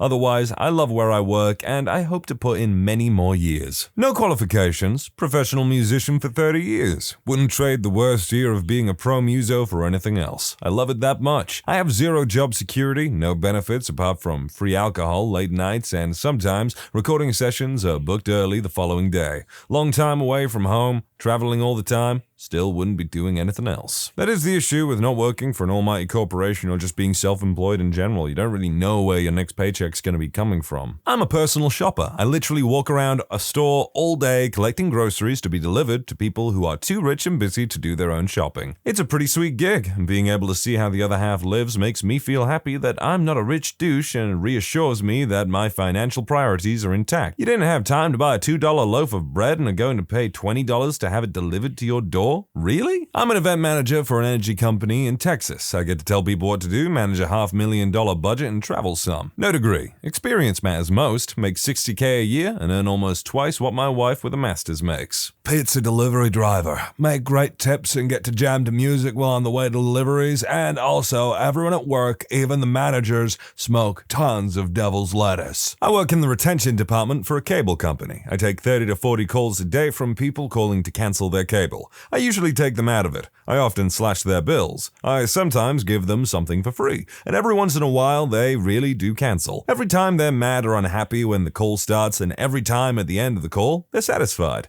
It isn't a very easy job, but it is one that pays me pretty well. And I get free cable. I think that South Park episode has ruined me, the one where like the cable people or like the TV people are just like, oh, you want to cancel your package? Really? I play video games for a living. More specifically, I live stream via Redacted so people can see what I play as I do my best to entertain them. My fans make it the best job in the world. I checked out the link to their Twitch channel and they were taken off apparently for violations, but as far as I know about Twitch, it's very easy to get kicked off Twitch. Unless, of course, you're one of the golden boys or chosen ones that they decide can get away with whatever they want. Digital compositing in an animation studio. There's deadlines, sure, and it can get pretty stressful, but I love it. VP of operations for a steel foundry. I started working at the foundry my dad worked at out of high school just to make some money and never left the industry. I've spent the last 14 years of my life doing some really hard, dirty jobs, moving across the country, one foundry at a time, and learning all sorts of cool stuff. I started getting sent to Six Sigma training, then TPS. Now, I'm pretty much my own boss, and I live where I've always wanted to live. Funny how things work out. I am a 35-year-old and I do CAD work for computer chips. In fact, I manage a team of over 10 people. Most have bachelor's or master electrical engineering degrees. I've been in the industry and doing this job since I was 19. I married my pregnant girlfriend when I was 18. My son is smart, respectful, and sarcastic. My daughter is smart, hardworking, and witty. I could not imagine a better life. I live in Seoul, Korea. My job is to commentate Korean professional gamers playing high-level games, usually StarCraft 2. I'm essentially a sports broadcaster for esports, and I do it abroad. It's a really fun job, and I don't regret for a second moving over here. My life changed when I got here, and it just keeps getting better. I'd never heard of StarCraft until StarCraft 2 came out, and I gotta say, I'm really surprised by that game's longevity. I sit in back of helicopter and fly around Bavaria all day making sure we don't crash into stuff. I make about $30,000 a year, have no bills, and a house provided for me. Well, ain't some people just luckier than others? Construction superintendent. No day is the same and always meeting new people. Have to be on your toes all the time. Love the challenge. A degree doesn't guarantee the ability to do this job. Experience, multitasking, and problem-solving skills are must-have qualities. I'm an IT consultant and infrastructure architect for some of the most impactful IT environments in the country today. I have a great deal of satisfaction when I debate, convince, and badger people into doing things the right way to ensure that millions of people have their information protected and the environment is stable. Sitting down with what can't even be called a design and throwing out, then designing, implementing, and integrating everything from scratch is incredibly satisfying. And the working relationship I have with the team that all work together to make this happen is it's great. Still need to get paid more though. I am currently an arborist, tree climber, or tree trimmer. It's a fun job that is physically and mentally challenging. I also used to fight wildland fires, forest fires, with the US Forest Service. I was a member of an elite firefighting crew called a hotshot crew. It was a great job that I absolutely loved, but being gone almost all summer is difficult as a husband and father. Well, thank you for your service, and I have also played with the idea of being an arborist at one point. It's weird how many of these jobs have come up that I've even looked into. I am a power lineman. I climb power poles when applicable, bring electricity to where it is needed, put my crew on the moon, there wouldn't be a dark side. I am a cook at the Old Faithful Inn in Yellowstone National Park. A lot of these stories are like 10 years old. I do wonder if a lot of these people are still doing the same job, or maybe they moved on to even greener pastures that they enjoy even more. I'm a rope access technician for an inspection company. I love my job. I get to climb and rappel bridges, dams, roller coasters, refineries, buildings, and wind turbines to perform inspections, maintenance, and various tasks at height. Starting out pay was so well, I couldn't believe I didn't need a degree to do this. I have inspection certifications now that pretty much set me up for a career that is in very high demand. Rope access is exploding in this industry. It is such a fun job, I don't see why everyone isn't doing it. 3 words, buddy. Fear of heights. That's not referring to me. I am fine with heights. I used to be terrified of them though when I was a kid. I own and operate a cocktail lounge lounge and restaurant. Started as a bartender, then manager, then GM. I eventually saved up to buy my first bar, eventually turned it into 4. I'm in my 40s and make more money than pretty much all my friends, a good 6-figure income. It was a long, hard road, but I'm set more or less. I could sell the lot and retire now, no worries. I love my career. It was a wonderful and hard road filled with focus, determination, and failure. It then eventually led to success. Degrees are extremely important, of course, but it doesn't guarantee success. You're limited to your own motivation and determination. Well, at least it seems that way to me. I do software support and a little development for a very large software company. I also occasionally visit custom sites to help them implement new versions of our stuff or whatever. However, I got very lucky getting this job. I was in university as a co-op student, and I took work term at a medium-sized software company. Worked there, loved it. They asked me to come back for a second term. In the middle of that one, my boss just offered me a full-time contract at $52K. At the time, I was broke and I absolutely hated my program, chemical engineering. So I took the job thinking I'd do it for a couple of years to get some savings to go back to school. That was almost 7 years ago. When I'm dealing with reasonable customers, the work is great. I solve puzzles. The only stuff I don't like dealing with is the political BS, i.e. our rules say that we shouldn't be on the phone with someone to hold their hand through very well documented procedures. But this customer sent an angry email to a manager, so we'll bend over backwards for them. I hate the squeaky wheels. However, there are tons of perks. For starters, I work from home. To not have to deal with rush hour traffic and be able to make my own lunch in my own kitchen has been very healthy for me. Secondly, I get paid a pretty good amount, $70K a year, currently with 1 to 2 raises a year and bonuses. I also get to write off parts of my electric and internet bills, among other things. Not to mention, I can work anywhere I want as long as I have a decent internet connection and I'm online during the hours I'm supposed to be online. This means I can go visit family or whatever without having to take a vacation. It's a pretty good gig. I write fiction online and draw donations from my readers for a livable wage. Writing like I do, putting up installments on a regular basis, it fixes many of the problems with writing.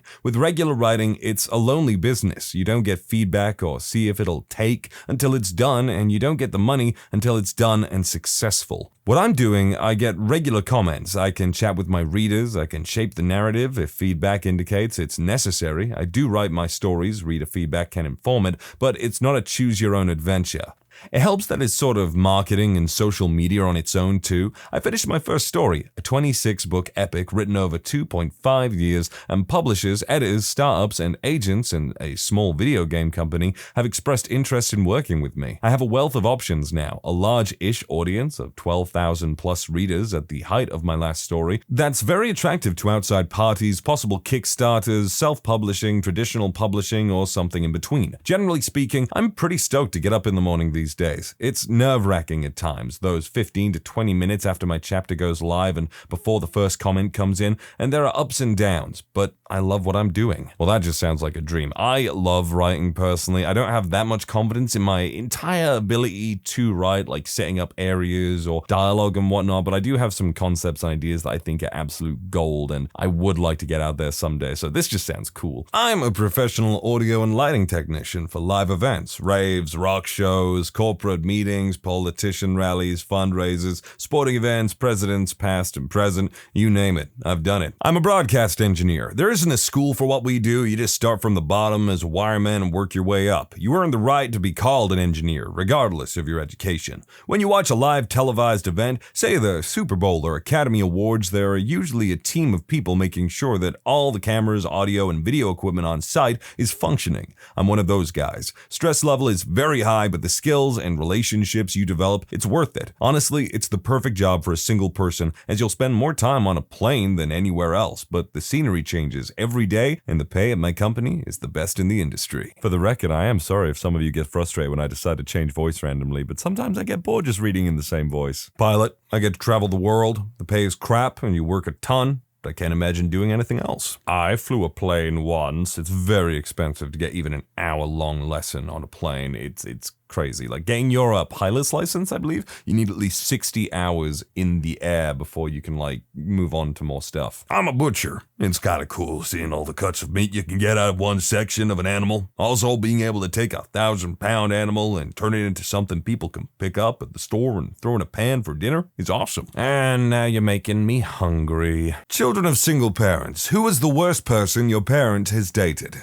My dad started dating a woman who firmly believed that I was part of his old life and that he needed to cut ties with me. I was 14 and became terrified my mom would find someone who would do the same, and I'd end up with no family. My dad's ex-fiancée, she was almost our evil stepmother until one day she decided to call me a fat, lazy female dog, and my dad realized how awful she was to my sister and I. That was the day I learned how much he actually cared for us as well. He dumped her butt and kicked her out of the house. Her awful daughter left too, and it was finally peaceful at my dad's again. He dated her on and off for years afterwards until she went back with her ex-husband. My dad has sworn her off for good now, which I'm glad for since she was a toxic person. I wish he could find someone worth his time though. I know he gets lonely. We'll call him Jose. Younger than my mom, chronically unemployed, a drinker, violent, and literally illiterate. But good-looking, so my mom was smitten. My mom was from a good, in-name family. She had education, she had 2 little daughters, and she brought this scumbag to our peaceful little apartment, and he settled in right away, beating the crap out of all of us, impregnating my mom 4 times, running off for months, and never paying child support. When he was around, he would beat on us mercilessly, and my mom just stood by like a frickin' div, not intervening. When my younger brother was hooping for attention, Jose, a grown man, would hit him. Finally, my mom got diagnosed with lupus and Jose found out and literally abandoned her at the pharmacy. Years later, we find out that he had been sexually abusing my older sister. I am still so mad at my mom for the decades of bullcrap we endured with that man. He was literally a cancer and she couldn't summon the self-esteem to leave him, even when he was beating us with extension cords. There's a poem by Nayyirah Waheed called Before You Get That Key Made that should be handed out to every single mother. To hell with your loneliness, protect your kids. Well, that was utterly mortifying to read, and I hope things are better for you now. I can think of 2. First of all, my biological father. They got back together for a few weeks. He was a douche. I'd recently got my first pet, a ginger kitten, but I was having previously unknown allergy issues with it. Things were stabilizing for me though, and I was getting used to it when one day my new cat disappeared. My dad admitted that he let it out of the door because he knew I'd been struggling. I spent weeks searching but never found it. The second was my stepdad. He was actually a really good guy and head over heels in love with my mom. I actually miss him a lot. The reason he was one of the worst? Well, my mom died when I was 17 and overnight my stepdad changed. Within a month, he was in a relationship with another family member and suddenly he was violent and abusive, left me with no food or money, attacked me for accidentally breaking an ornament of his, and ultimately forced me to run away from home. I was on couch hopping for 9 months and never spoke to him again. Again, goddamn, I hope this person is doing better now. My mom is a serial dater. I have long since stopped paying attention to who she was dating. There was a few doozies, so let me talk about them.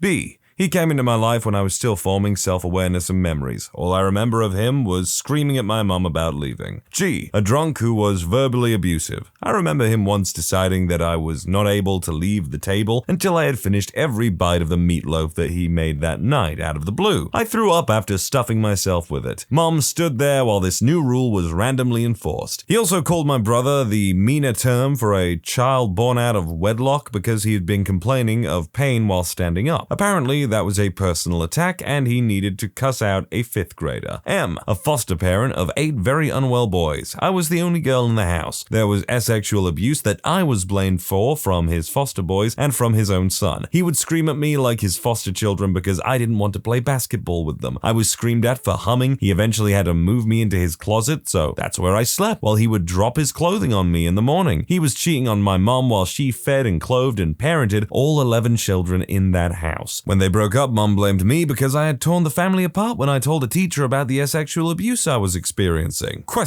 Some guy she met at a bar, he was really interested in meeting her children, specifically 10-year-old me. Within 2 hours of him coming into the house, he had invited us all out to a nude beach nearby. It was very freeing, he insisted, and he thought I would love it there. Mom didn't make him leave the house for the night, and I slept in her room with the door locked. P. Of all the buttholes, this is who I hate the most. They dated on and off for a few years. I hated him from the minute I met him because my gut and my history had already labeled him as untrustworthy and a heel. I wasn't wrong. Not only did he cheat on my mom throughout their relationship, but he had hidden his AIDS status from my mom and also insisted culturally that he could not wear condoms. Mom thankfully hasn't tested positive for HIV, but part of me wants to deport that man. He was called Greg. He was an abusive prick. He used to lock me and my brothers out in the rain while my mom was at work and had no way of contacting her. He did it in all weathers. He broke my mom's arm in front of me and my brothers. One time, he grabbed my face so hard, his nails left a cut in my cheek. My mom and my two aunties got their own back though. My mom stole his change jar. His change jar had notes in. There were no 1 pences or 2 pences, only silvers and more. One auntie smashed every single thing he had. Car windows, house windows, TVs,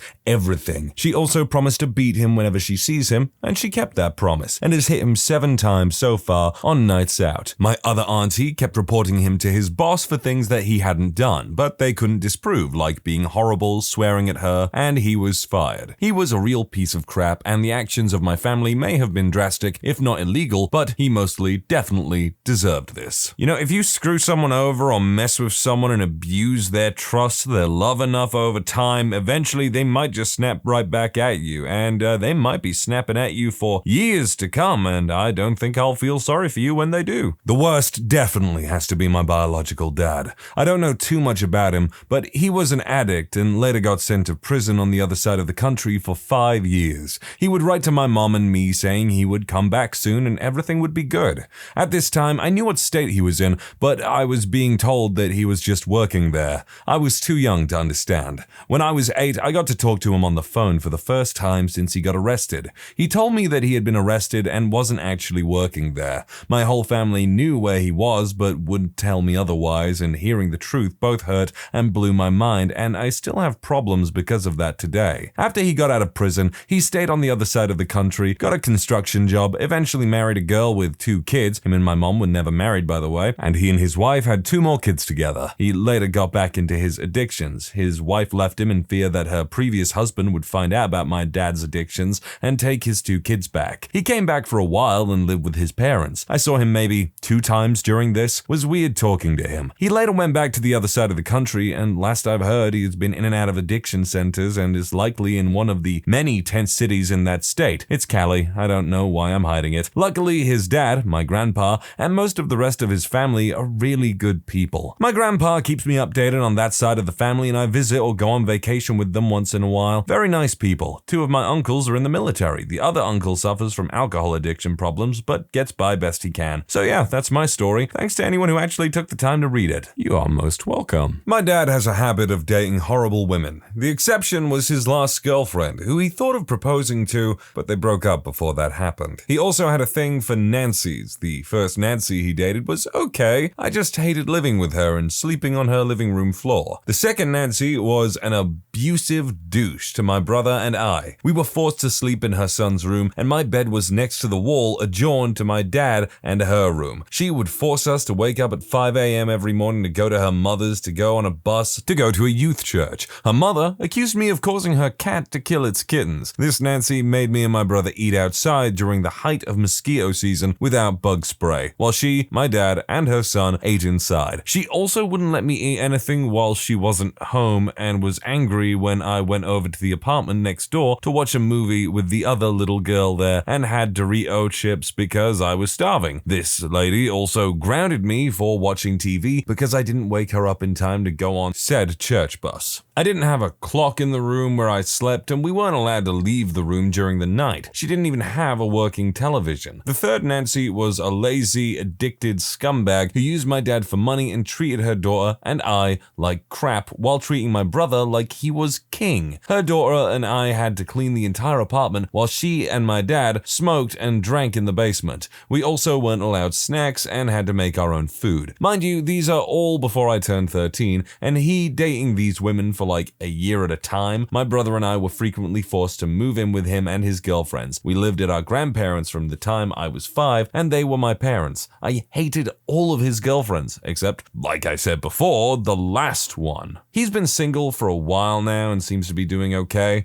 I rarely hear from him, but saw him this past Christmas, where he met my daughter for the first time. She's a year and a half old. We don't have a relationship really, but who knows, maybe he has changed, maybe not. For now, I keep my distance mostly for my daughter's sake and my sanity. 19 years of abuse and neglect isn't cancelled out in a night. So true. And what's with this theme of people neglecting their children, or people that they get with just openly neglecting their partner's children? Like, I don't get that. How could someone just sit by and let their children be unfairly treated? I mean, maybe this guy was like worried about, I'm playing devil's advocate here, but maybe this guy was like worried because he was living at her house. He had to play by her rules or else they wouldn't have anywhere to go for a while. I don't know. I should stop playing devil's advocate. People are messed up and stupid. Chad is the only swear word in our house. Our mom used to date this douchebag when my littlest brother was a couple years old, and sadly he picked up some of his habits. Funniest thing is, this butthole got karma big time. He adored his car so much, and every time he got a new one, he'd hit AITA. He used to abuse our mom for stupid reasons, and I had 2 kids who we all felt really bad for, especially his oldest. Hope his buck got even more karma. I was confused for him, and I was like, wait, he just hits AITA every time he gets a new car? It's like a ritual for him, but no, it's just an accident every time? I find that hard to believe. My dad's girlfriend straight up bullied me. My dad is currently dating a woman who manipulated the hell out of me as a child. When I was 9 or 10, she would tell me my real mom wanted to adopt my younger sister so she would get more money once she filed for divorce on my father. One time, I left my flat iron plugged in the bathroom. Not on, just plugged in. The next time I was at their house, I went to straighten my hair and couldn't find my flat iron, so I asked her if she saw it. She told me she threw it out and giggled like a freak.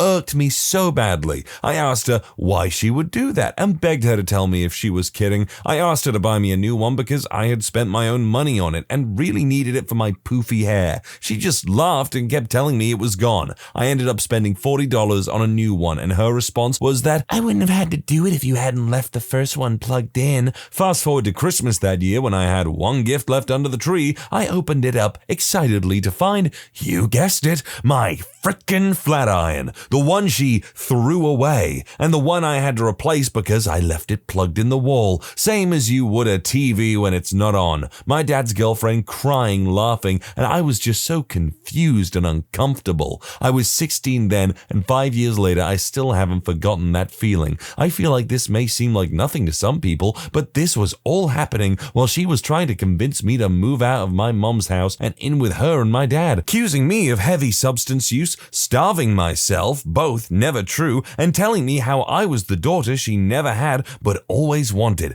That crap was so confusing. I'm glad I'm away from that now and getting the help I need to move on. Moral of the story, don't give your partner control over your kids. They might be nuts. I don't know, obviously, because I don't really have any intention of getting with a woman who already has children and whatnot, but it must be hard as, like, you know, a step parent of some sort, I suppose, to figure out where the line really is with telling your partner's kids what to do. I'm not referring to this situation, I'm just saying in general it's probably difficult. This woman in particular, though, sounds petty as all hell. The man she ended up marrying, he all out demanded respect, that my brother and I call him sir. He yelled a lot and whined when he didn't get his way. One time, I refused to call him sir, and he beat the crap out of me. Broke my hand and left bruises all up my back from being kicked on the ground. After that, he refused to take me to the hospital, so I, a boy, walked 5 miles to the hospital myself. Mom is still with him. She chose him over me. I don't see either of them anymore 20 years later. That is probably the greatest pain I can imagine, like your parent, your guardian, whatever,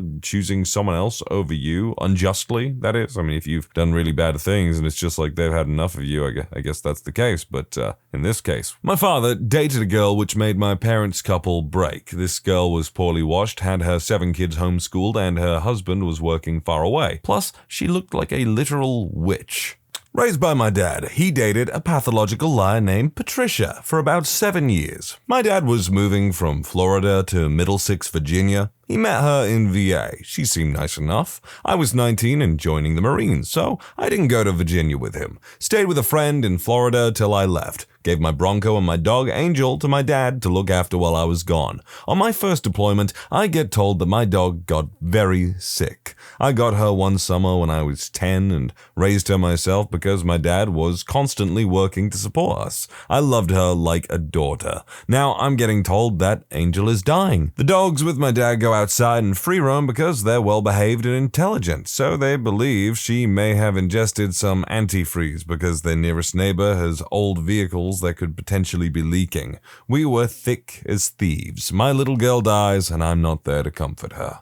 Fast forward many years, I leave the military. Go to Virginia. My dad is leaving Trish and moving a few counties away, so I had to figure out somewhere else to stay. Asked him what happened. He said that she was cheating, lying, abusing pain meds, etc. He said his first big flag was when he witnessed a friend of Trish's call her a liar. Trish swore on her daughter's life that whatever the topic was true, in tears. Thing is, my dad knew for a fact that Trish was lying. She had also pulled the same act on him. Things unraveled gradually after that, and then he decided to seek greener pastures. About a year later, I get a call from my dad. He was on Facebook chatting with an old mutual friend he had with Trish, who also turned away from her. Conversation somehow got on the subject of the woman's very vocal dogs. She told my dad that Trish had told her she should just poison them with antifreeze if she disliked her dogs. Trish then went on to say that she had gotten rid of one of her ex's dogs that way. 2 + 2 = 4.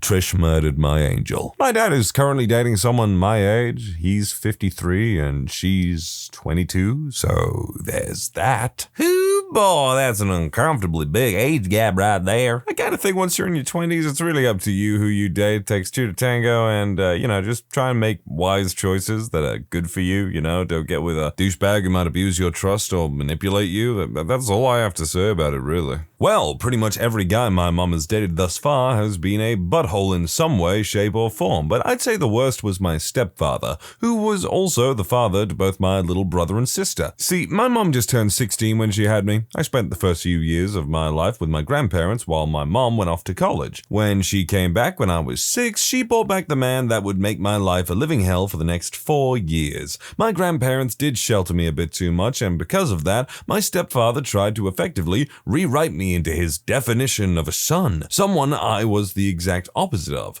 Because of how old I was, this was effectively impossible, and it made him angry. I was excessively punished for some of the smallest things. I forget what it was for, but once he wanted me to clean our entire dining room and kitchen floor with a toothbrush, a good 200+ square feet of tile. I got done with one row before my mom stepped in. Thankfully, he would force me into doing things I simply didn't want to do. He forced me onto a carnival ride at our annual state fair that I was terrified to go on. I'm so thankful the guy I sat next to comforted me through it. There were some things he forced me into that left me with physical scars. We once threw a football at each other for so long that my thumbs started to bleed. They are really faint, but you can still see the scars from the day 15 years later. Time and time again, he was met with resistance in turning me into his definition of a son, and every time it happened, it only aggravated him more and more. It didn't help that in those first 6 years I developed a deep relationship with my grandparents, only for him to hate both of them with a burning passion for some reason. He finally died when I was 10 by rolling his car doing probably 80 miles per hour and got thrown out of the window for not wearing a seatbelt. Despite all of that, I don't hate him. The damage he did is certainly still there. I mean, he came in at the worst possible point in my life, and I'm not entirely sure if the damage could ever be truly repaired, but he did give me 2 of the best things in my life, my brother and sister. My brother is in his first year of college, going to ASU on a full ride from National Guard, and my sister is in her sophomore year of high school. When my brother graduated high school, he told me that he's the person he is today, mostly because of me, and him saying that was like getting a return on all of those years of hell. He was only 4 when my stepfather died, and it was years before my mom started dating again. Since she was the only income for our family, I was left with basically raising my 2 siblings while going through middle and high school. But that one line made it all worth it. Well, it truly warms my heart to find a story with a nice silver lining in it. When I was younger, probably around 9 or so, my mom dated this guy named Jim. I don't remember much about him except that he smelled weird. But after they broke up, she tried to delete herself and she was in the hospital for a few days. I remember her telling someone on the phone the night before that we, her 4 kids, would be fine without her. Thankfully, it's been 18-ish years later, and she's alive and well, and has been married for almost 16 years. As for my dad, he dated this awful woman named Tracy off and on for 7 or so years. She was always talking crap. She made mine and my dad's relationship horrible. She also made terrible eggs. When they broke up, my brother and I jumped for joy. He's been married for 4.5 years now to an incredible woman who I love dearly, and me and him are so close now. As soon as Tracy left, our relationship drastically drastically changed for the better. I think this all goes to show how important it is to be brave. You gotta be brave to be able to walk away from a situation that you've grown used to out of fear of what the unknown is, because you might be like, yeah, things are bad now, but maybe they'll get better. But you need that bravery to be like, no, I need to walk away, and whatever's gonna happen is gonna happen. It could be a bit worse, it could be a bit better, but if you don't have the bravery to face life itself, really, when you're having a tough time, then you'll never know if you can actually find that happiness that you deserve. Hopefully that made sense. What is the most messed up thing your parents have done to you? While growing up, my parents would argue every so often, and it would escalate to screaming matches, and it pretty much sucked. This went on until I was 4 or so. The last time it happened, my father struck my mother, and she decided it was time for us to leave. We lived out in the country where neighbors weren't around for miles. The closest neighbor we had was about 7 miles away. My mother grabbed my baby brother and headed out the door. I was already outside, avoiding them and their screaming. She told me to follow her, so I did. As we were leaving the property, my father yells out for my mother to come back, which she refuses to do so. "Come back, or I'll dispense a bullet in alt account 9229. She turned and refused again, and I turned around in disbelief. My father threatened to shoot me if she didn't come back. I just stood there, not knowing what to do. He called out to her name, "Come back now." I stood there as my mother walked back to grab my hand. As she reached for it, my father pulled the trigger. The next thing I remember was waking up in the hospital 2.5 weeks later. My father actually did it. And that is the worst thing either of my parents have done to me. My dad came out when I was 15. My mother, a religious zealot, pretty much manipulated my view of him, declaring that he was destroying not only their marriage, but also our family, and dragged me to love one-out conferences which were, for all intents and purposes, brainwashing, bigoted, gay-bashing parties. She forced me into Christian counseling and cried to me daily about how horrible he was. I found myself distancing myself from my father, whom I had considered my best friend for most of my life. Eventually, about 3 months later, I realized that she was one of the most hateful and hurtful human beings on earth, and came back to my dad asking for forgiveness. He's sitting next to me while we are vacationing in Hawaii right now, and my mother and I have a weird distant relationship now. My stepdad, or one of my mom's pimps, depending on how you look at it, stole my high school girlfriend, got her addicted to illegal substances, and turned her into a hooker. He even told me he was going to do it as soon as he met her. Okay, I think that might be the worst one. That is the worst one, and I hope that guy's in prison, or dead, preferably from horrible, unnatural causes. I married a woman for her papers. Her parents were illegal immigrants. She was born in Mexico 3 months before they made their exodus. When she was 25 years old, she found out that the social security number that her mom was using was actually hers. She was born in Ontario, Canada, not Mexico. As a result of being raised thinking she was an illegal, she dropped out of high school believing she wouldn't be able to graduate high school without a social security number. Damn, that mom kinda screwed her kid over. My parents guilted me into loaning them $8,000, over half my paycheck, for a year when I was 17. It is now 4 years later, and I'm pretty sure they have no intention of paying me back. I think my dad forgot it ever happened. My mom and dad separated when I was 8. When I turned 15, he was diagnosed with colon cancer and died a year later. On his deathbed, she did everything she could to talk him into marrying her again, all while he was extremely medicated. She had him brought to out home for hospice so he could be with his children. He never agreed to marry her again, regardless of her constant attempts, but he did make the mistake of giving her power of attorney. He passed away, and she took all of his estate for herself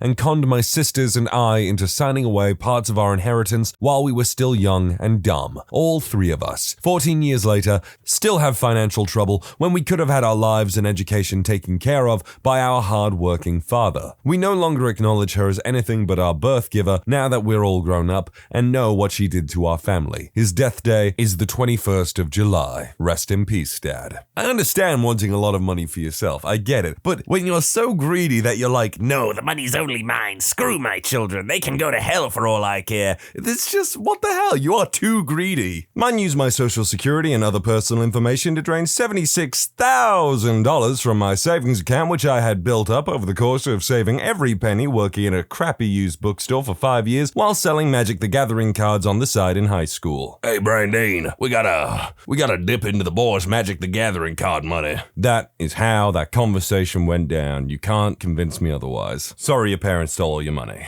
My dad has been saving up for me to go to college since I was really young. When the time finally came, I applied to my top choice of college, and I got in. I even got a financial aid package with the school covering $47,000 of the $56,000 bill. The first payment is due in less than a month, and my dad gets the idea to tell me he can't afford for me to go anymore. It turns out he took all the money he saved for me and spent it to fix his house so he could sell it. But that's not the end. He bought my sister a car, one that she relies on to get to work and school. My other sister dropped out of high school a few months before she would have graduated. She also has no desire to drive, but yet she convinced my father to take the car from my sister just so she wouldn't have it. Sounds like a case of sibling resentment that's been going on for a bit too long. My mom's husband got sent to jail. While he was there, I let my mom stay with me as he was the provider in their home. She ran my phone bill up over $2,000 in collect calls. I also helped get her on assistance so she could help with rent as we moved to a bigger place to be able to fit everyone. I first had to pay off a bank account over $200 that was in overdraft for her to be able to get money. When she finally got her assistance check, she put me on the phone with the butthole so he could tell me that she sent the whole thing to him as he just got out of jail and needed money. That jerk-off went to jail for child smut. Then to boot, she took off to go stay with him without a goodbye, and I haven't seen her in 4 years, and she refuses to come back. We were really close before all of this. Let me tell you what my old man did to me before I was old enough to talk. Because my father loved me so very much, he decided that we should share the same name. My mom had the foresight to be wary of this. She figured with the same name, financial mishaps could easily be blamed on the wrong person. My dad assured her that due to our age difference, that could never happen.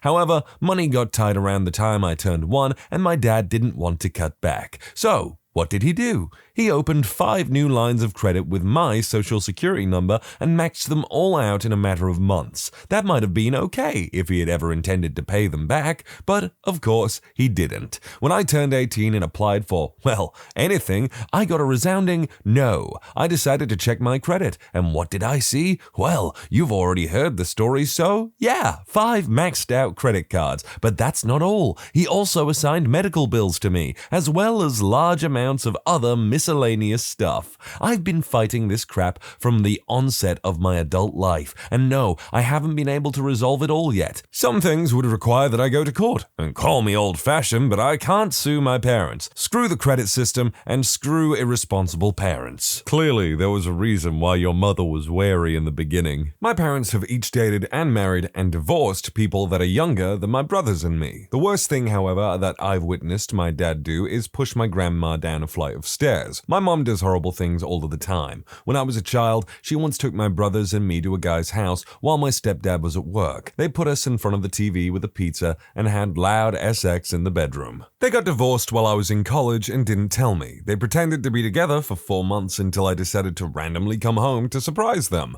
It was rather surprising to see all my dad's stuff gone and pictures of my mom and some other guy up all over the place. When I was 17, I woke up at 3:30 a.m. to see 2 men I had never seen before talking with my parents. I was informed I was being sent to a wilderness program in Utah and that we were going to be leaving in a few minutes. I was forced to get dressed and I was driven to the airport by these 2 thugs. The next morning, I was freezing in the Utah mountains. My mother is terrible with money, so when I went to college and started getting refund checks to help pay for my rent, she started asking me for money. She always promised that she would pay me back in time. She just needed the money at the moment. And now I'm even caring for my underage brother since she could not deal with him anymore. By the end of this semester, I was 3 months late on my own rent payments after having paid for a few of her own rent payments, her taxes, her car troubles, and her having filed affidavits to bring her parents, she's from the Philippines, over here, and even though she got nearly $1,800 a month, she works as a nurse at a big local hospital, she couldn't afford to pay me back even without paying her rent, dropping our cell phone plan, revoking our insurance, and not paying her car payments, on which I'm the lead signer. Yeah, people who are bad with money, especially family members who are fine with not only the erosion of their relationship with you, but also just generally being a pain in the butt in your life, God, they're the worst. My mom decided to leave my dad on Christmas morning when I was 5. Her way of telling him was to just take me and leave. We went to her mother's house where Mike, a guy she used to date before my dad, just happened to be. Truthfully, Dad had been cheating on her too, and he was on illegal substances and was an alcoholic. Anyway, I remember that one night we went to Mike's house and I remember laying on the floor crying about wanting to go home. I remember telling Mom that I smelled the devil's lettuce, and Mike complimented me on how smart I was. Anyway, she divorced Dad, married Mike, and divorced him, and married again by September. As mentioned, Dad was an alcoholic and an addict, and that continued for many years. He's admitted to trying every substance except for one, as he was afraid of the side effects. I remember one night when Dad was really depressed, and he told me about how he tried to self-delete himself. He thought about doing it, but then thought about me and decided not to. The only way I could make sense of why he was telling me this was that he wanted to see me hurt, that he gained some sort of pleasure from my pain, and I decided that I would never let him see that he hurt me again. I have very few memories from before my parents split, and I only saw my dad on the weekends after that, and he lived in his parents' basement. Still does, actually. And I spent most of my time there with my grandparents. Growing up, I saw my dad not as a parent, but as someone who I could play video games with. When my grandparents would be planning a vacation, they would let my mom know so she could plan an excuse so as to not send me there without them. There were some rough times and so many broken promises. I remember once when I went downstairs to see Dad and the door was locked and I knocked and didn't get a response and his car was there, so I went back upstairs and told my grandparents. My grandfather went down and ended up breaking the door to get in and found my dad passed out after getting really drunk and taking a lot of sleeping pills. There were so many times I remember when Dad's friends came over and they'd go to the other room to buy and sell and smoke whatever. So many times I know that he put his pleasures above my safety, driving drunk or stoned or taking me along when he was buying illegal substances. Things were bad to the point where we had discussed what to do if I answered the door and it was the police looking for him, or one of his buddies. I was to ask if they had a warrant, and if they didn't, to close the door. I was probably in about 7th grade when I was upstairs getting ready for church when there was a knock at the door. I went to the door and the man identified himself as a detective and asked for my dad. I asked if he had a warrant and he didn't, so I started closing the door. My grandmother heard and came to the door and told him he was downstairs and that she'd go get him. I was thinking she just sold that out, but she knew that the detective was there to talk to him about him getting robbed the night before. I remember growing up wondering if my Christmas presents were stolen, as I'd sometimes get Nintendo games that were in rental boxes instead of retail packaging. I remember things getting stolen from the house and appearing a few weeks later, meaning that he pawned them somewhere. All that said, he claims to be clean now. Got attacked by a dog when I was 5 to 6, torn the left side of my face up pretty badly. My parents sue when they get informed I was the third and most serious attack from the dog. Later, animal abuse was found to have been a factor. A settlement was made, but the money was to be released to me when I turned 18. Fast forward till around my 16th birthday, and I really want a car. My parents tell me with my permission they can access the money early, and I of course agree and get my Honda and am content. Then I turn 18. My parents sit me down and tell me that the best plan is to keep the money in a CD to gain interest. I agreed to this as well. It wasn't until my 20th that I finally started to think of uses for the money, and also that I had never actually seen any statements or actual sum of money on paper from a bank or anything. For the first time, I aggressively asked my parents about it and was told the truth. You probably guessed it, but at 16, when I first gave them permission to use that money, they just used it like a new bank account, drained it dry. I don't hold any grudges. They suck with money and are impulsive. They could never afford to repay either. I'm glad I never really saw how much it was until they told me, because I might have acted like some stereotypical trust fund character. Parents do messed up stuff, but I could have had it a lot worse. Live and learn. Hanging on the edge of tomorrow. Good on this guy for being able to take it in such strides. Like he says, live and learn. I would be absolutely livid, that is for sure. But like, overall, it's good that this person isn't in such dire straits or anything that they're like, bitter about it, and they're just getting on with their life, and that's cool. All respect to them. My parents got divorced when I was 8. Not a big deal. That kind of stuff happens all the time. Well, neither of them were particularly good parents. I started off living with my dad. He has huge anger issues. Literally anything will set him off and throw him into a violent tantrum. After a few years of this, I moved in with my mom in Texas. My dad and I lived in Tennessee. Well, my mom was a huge illegal substance abuser. She'd frequently use a lot of hard stuff. I could see needle marks. I don't know what she did, and frankly, I don't care. About the time I was 15, her new husband had left her and she just went insane. She would leave for weeks at a time. She would stay in hotels with strange men, and she would spend all her money on illegal substances. We frequently had our utilities turned off since she wouldn't bother paying bills. I wanted to stop living like that, so I wanted to get a job, even a crappy one, somewhere. Anywhere. However, I didn't have a driver's license. I had to take driver's ed in the state I was in. I actually asked my mom once if she would stop drinking and doing substances long enough for me to get a license and get a job. She laughed at me and just said no. I had to contact her boss once to see if they knew where she was. He felt bad for me and took me to the grocery store and bought me food, so I had food in the house. Eventually, I got tired of living like that, so I had to move back in with my dad. A few weeks after I left, she was evicted since she stopped making payments on the house,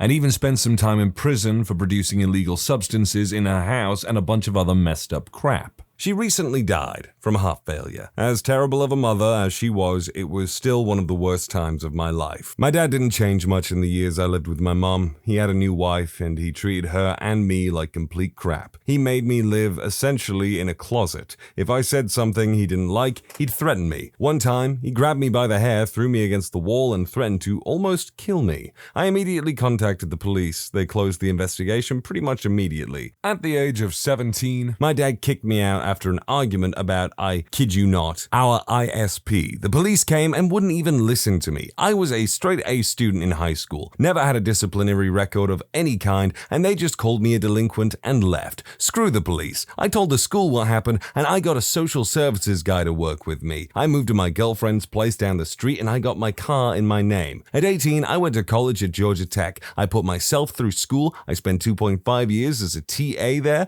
and I graduated with a degree in computer science. I immediately got a job as a software engineer upon graduation, and I'm making as much as my dad does, and I'm less than half his age. Screw my parents. My dad actually sold my motorcycle while I was in college. He owes me $2,000 because of that, but I'm not even going to bother bringing it up because I don't feel like putting up with his threats anymore. Maybe it's the way I read it, but there was a point where I was like, oh, it feels like he just remembered the motorcycle thing. Like, this whole thing was like an emotional roller coaster between the Harry Potter treatment, the mother, dying, whether or not she was a bad mother and stuff, obviously emotional time for the writer. Point is, this all sucks and I feel for you. When I was younger and had my first bank account, my mother forced me to put her name on it, and my dad helped me get the account. She said that because I was a minor, she could legally get her name on the account even if I said no, and being young, I believed her. I had about $2,000 in the account saved from my first job and such. I checked my account one day afterwards, and it was at negative $2,000. I was super shocked and infuriated. Another time, after paying off the bank, when I was just turning 18, once I just hit 18, she said she wanted no more to do with me since she was no longer getting child support from my dad and was going to move to Florida. I gave her the rent money for the next month. We paid a month in advance just before she left because she was the one who always mailed it out and it was in her name. The next month after she left, I received a notice of eviction because she didn't pay the rent with the money and instead used it to fund her trip to Florida. Last but not least, right before she died, she took out a credit card in my sister's name and charged up to $15,000.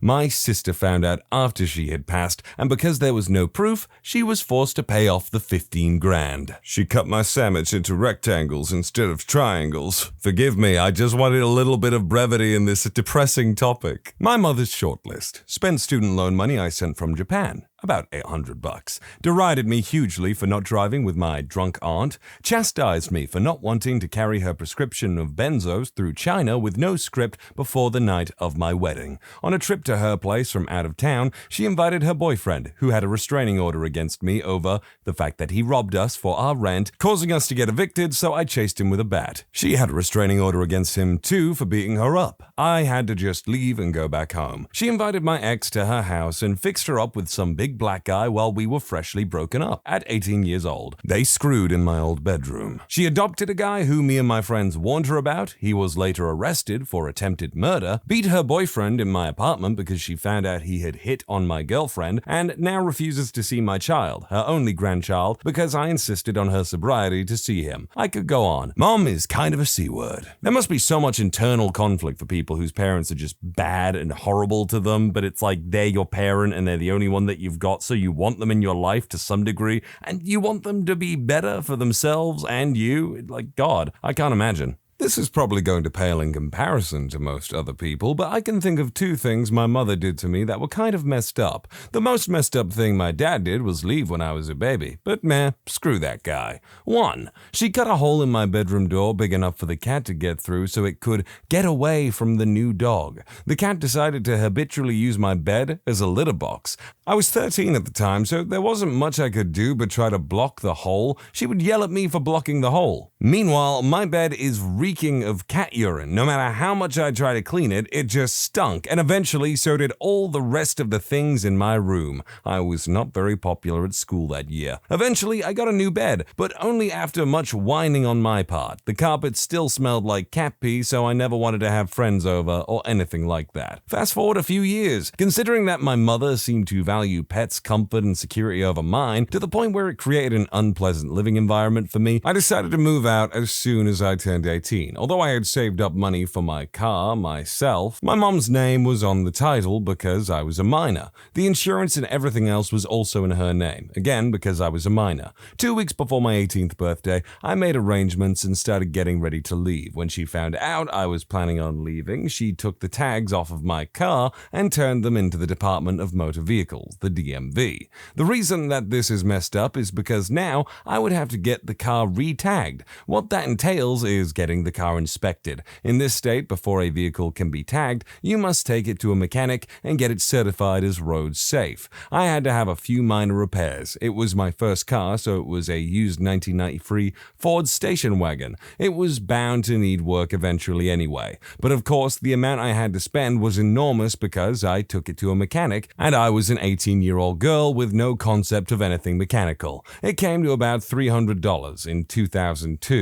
That was 2 weeks' paycheck at Arby's, where I had been working since I was 15 to save up enough money to get the hell out and go to college. But I did have my savings, so I dipped into it. After the inspection, I had to pay for the tags. I had to put a huge down payment on a new insurance policy because my mom canceled mine a week before she took my tags off of my car, but she still took my money when I came to her with my monthly payment, so I had to get high-risk insurance for being an uninsured motorist, even though I had no clue I was. I also had to pay taxes on my car. That's right, I had to pay frickin' taxes on a car I already paid my frickin' taxes on when I bought it. If I had been the one to turn in my tags, I would have gotten a refund from the DMV for the tags and taxes and all that. Since my mom was the one to do it, she got $250 for free. All in all, between fees, repairs, and my new awesomely high insurance rates, I spent close to $1,000 just getting my piece of crap car that probably wasn't even worth $1,000 back on the road. Happy birthday to me. I didn't have enough money to move. I had only planned on living in a rented home for the summer before I went away to college, so I hadn't allotted more than $1,500 for it. Now, unless I wanted to dip into the college fund I had set up for myself, I was stuck at home. What question did you refuse to answer in a job interview? What's your zodiac sign? At first, I thought it was a joke, but he went on to explain in detail that it was very important that all the signs of his employees were compatible with his to prevent drama in the workplace. Then he started telling me about past lives. It was a weird interview. Why should we hire you when you just got married and will probably be starting a family soon? I initially refused to answer, but couldn't resist by the end of the interview, telling them that I'd had my tubes tied for years and literally couldn't have kids. My race. They were interviewing to fill several positions at an office near downtown where they were in need of Spanish-speaking workers because the area served is mostly Hispanic. The interviewer asked me what is my race and where is my family from. He asked this because he saw that I am fluent in Spanish. I am mixed but look very white. He seemed a little perturbed that I was fluent in his native language. He kept questioning my race and why do I speak Spanish. I let him know that I have spoken Spanish since I first learned to speak. I had dual primary languages in my home. I took Spanish in high school and college. I was hired by college as a Spanish tutor, yet he doubted my knowledge because of my light skin. He did this to a girl I was chatting with in the waiting area too. I could hear her interview because they were doing them in cubicles, not private. With her, he insisted she couldn't really speak Spanish. The girl was black, but she was from Belize. Anyhow, we were both hired even though he failed us on our spoken language portions. She and I wrote grievances and had him removed, as well as our scores corrected. He interviewed another girl I knew who looks very Hispanic but barely speaks Spanish, and he does not write it. He gave her a 100. At my office, I found out he had given anyone that looked white or black very low scores, even if they aced the interview. Well, you know what they say, another day, another case of casual workplace racism. What social media do I use, and that I would be required to friend a member of the HR department? Luckily, nothing happened. There is a big trial going on at the time over employers' rights to spy on their employees online, so they didn't push it. This is kind of related to something I was thinking about the other day, in that the internet used to be a specific place that you would go to, like, just a computer, but nowadays it's on your phone, it's connected to your work, your life in general. It's just inescapable now. Honestly, I think the internet was way cooler before it became mainstream and with the advertisements, corporations and stuff. And well, you could turn off the internet at a time, but now it's just interconnected with your whole life. And that kind of sucks. I mean, can I leave my phone at home when I go for a walk? Sure I can, but I'm also thinking about work emails that I might need to respond to immediately. And just overall, it's harder to pull yourself away from the internet than it ever was in the early 2000s. Anyway, it's just genuinely good that you didn't have to do that because privacy is important, including in the workspace. What church do you attend? I told them I didn't really think it was relevant to doing the job. They thought otherwise. In the course of one interview, I was asked, are you married? Do you have kids? Are you pregnant? When do you plan on becoming pregnant? How old are you? The interviewer then proceeded to tell me she needed to ask these questions because the last LAA she hired was pregnant and left for maternity leave within 5 months, and the interviewer was not happy with that. The kicker, I was interviewing at a civil law firm and being interviewed by a paralegal. I'm a girl and have a trade and have always worked with only men. Most interviews bring up the subject in a polite way, like situational questions asking what I would do if a coworker was being sexist, etc. One particular interview with a company called Redacted, the interviewer straight out asked if I have a boyfriend. I said no, more out of shock. He continued on to say that I'm very young and around the age where I will probably get pregnant. I just sat there and stared. He then asked me if I planned on getting pregnant because if so, they would not hire me. Every single question he asked was specifically about the fact that I'm a girl, and there were no job-related questions. I just said, thanks, but no thanks. Well, if they made you that uncomfortable, it's probably for the best. The only reason why I think they might not have asked any work-related questions was probably because, as you already stated, this is an industry you are familiar with, I believe, and maybe your resume was just superb, so they didn't really feel the need to ask you any questions about that. I mean, from what you're saying, it sounds like they were already interested in hiring you, except they were worried about you going on maternity leave. Which, if I were to play devil's advocate and put myself in that position, yeah, it would be kind of annoying to hire someone, and then after a few months, it's just, well, bye-bye. But at the end of the day, I also understand why women going out for jobs and careers would be really annoyed at that question being asked regularly. I mean, it comes up a lot in this topic. I once got asked what my parents did for a living. It was for a cleaning position. I was like, what? This guy asked me a bunch of word puns and riddles. I answered one thinking he was joking, then asked him what the point was, and he didn't know. Later in the interview, he asked me if I could promise I wouldn't get pregnant for my first year there. And in the end, I got the job. I had a few in the only interview I ever did for a farm machinery sales agent. Can you safely say that you won't have any serious accidents whilst working here? Have you ever been pregnant, or are you going to become pregnant in the next 8 months? Have you ever had a boyfriend, and if yes, did you have SX while together? Are you still together? Again, I can understand the perspective and reasoning from an employer's standpoint of why they ask these questions, but to a degree, it's just like, where do you get off? Do you have any medical or mental issues? My medical history is my business, not theirs. I work at a major university and we have an Office of Disability Services which can assist you in accommodating a disability, etc. So I technically do have a disability according to the university's parameters, and therefore I fall under this protection. I've been shopping around for a different job at the same institution, and in one interview they actually asked me what my disability was. I was shocked they would ask, since that is pretty expressly forbidden by university policy, and refused to answer. I didn't get a call back, but based on them asking, I didn't want to work there either. I may have dropped an anonymous note to HR about it. So I understand that this is to some degree not down, I guess, but I also actually don't really see the issue in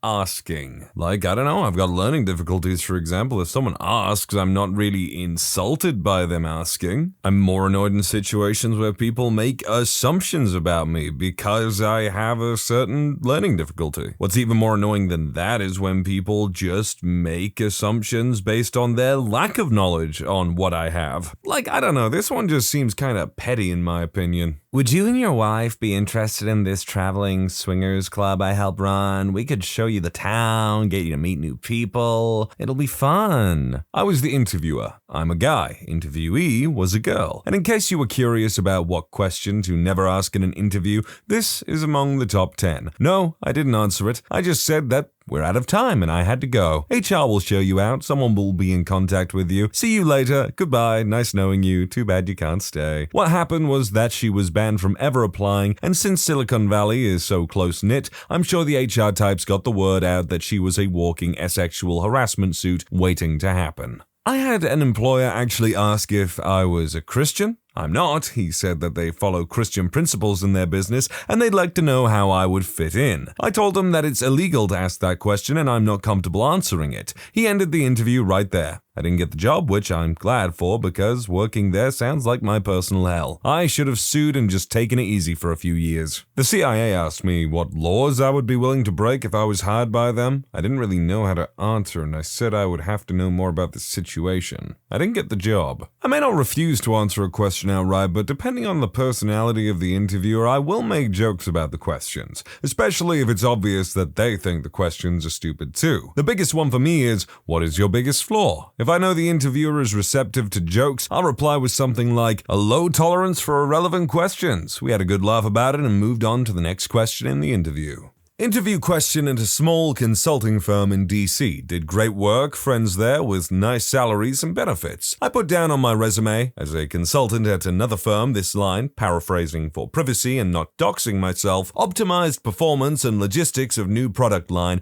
increasing profit margins by 30% at big firm. It's one of my huge achievements, and leaving out details was never a problem for any other consulting firms like McKinsey, for example. I didn't mention who that big client on the resume that I was working for was, because most of them are supposed to be confidential. The interviewer's eye fell on that bullet, and as I revealed a couple of details like industry, my role, how I did the job, the achievement, etc., she insisted on asking who the client was, which doesn't really matter at that point. I kept rebuffing her, stating that I can't reveal my client or the product lines still in development at the time due to confidentiality agreements. This went on for 5 minutes until the interview basically derailed and she ended it, telling me that I was uncooperative and I shouldn't expect a call. After cursing my luck and damning that wretched woman, seriously, who insists on asking such a stupid question? I can't reveal who it is because I breached contract, and in consulting, you should respect your client's privacy. I did get a call a couple of weeks later from a board member who heard about my interview and offered me a job. It was a good year, and my interviewer got flack some months after she left the company because she started revealing details about her clients, which got an entire team at that firm in trouble because of breach of contract. Big lesson, kids. If you have a confidentiality agreement that is still ongoing and hasn't expired, you should respect it, even in an interview for another job. Otherwise, kiss your career goodbye. I mean, it's kind of a good idea to just generally respect contracts that you sign in general, and if you're not sure about them, read them very, very carefully. Or pay someone to read them, because reading contracts can be super super boring. I sat in on an interview for a PA with my boss. When on the subject of marriage and kids, my boss asked the interviewee if she had married out of love or if her family had arranged it. She answered love, and we thought that was the end of it. He then proceeded to ask if she was raising her kids as Sikhs and if she would be comfortable working in an environment with lots of men. I cringed so much in that interview, but the lady held her own and is basically still working for us. There was no malice in what my boss was asking. He was genuinely just interested in her culture, but went the complete wrong way about it. Just the other week, when we were all out for a meal, he kept asking her if his pronunciation of basmati was right. The best of it is she came from an Indian family but has lived the Western culture all her life. She's just as clueless as he is, but finds it all very hilarious. I was actually asked for the username and password to my Facebook, Twitter, and any other social media accounts I may have. I flat said, no, that information will not be forthcoming. The interviewer looked up as though to say, just who the heck do you think you are? And replied, excuse me? I replied that I never saw the use or need for social media. I have the ability to instantly message, call, or go to meet people within my circle in person, and I felt that social media was a tool further used to divide us rather than bring us together. He just stared at me until I finally said, I follow a 3P rule when I'm online. I never post anything I don't want my parents, a priest, or a predator finding out, which means you can rest assured that there will be no impropriety to harm your business. I'm here to make money by making you money. He continued to stare at me, and I finally said, I'm sorry, I seem to be wasting your time. I thank you anyway, and you have a wonderful day. I got a call 3 weeks later, same guy. He actually tried looking me up and couldn't find me or a reference to me. I didn't get the job, but I did get considered. The moral to this tale? Follow the 3P rule and never ever use your real name, nor should you ever allow anyone else to use your real name if you can at all control it. Okay, now first off, obviously, interviewer, massive invasion of privacy, stupid question to ask, but also, while right, this person definitely went off on something that they've been thinking about for a long time in their feelings of social media that just wasn't necessary. And I say that as a bit of a hypocrite because while it is my job to read these for you and give my thoughts on some of them, I do absolutely go on tangents. So the interview questions can be very different from what we're used to in the West. It is common to ask what your parents do, if you're married or plan on getting married, how much alcohol you can drink. This is not to determine if you have a drinking problem, but because after work drinking with co-workers is a big part of Korean work culture. So the more booze you can handle, the better. How much money you have, religion, and when you apply for a job, you have to send a photo of yourself along with your application. If you're not deemed good looking enough, and often if you're black or Indian or another undesirable race, you won't get the job. It is slowly changing though. Anyone else pick up on the discomfort in my voice as I was quoting that?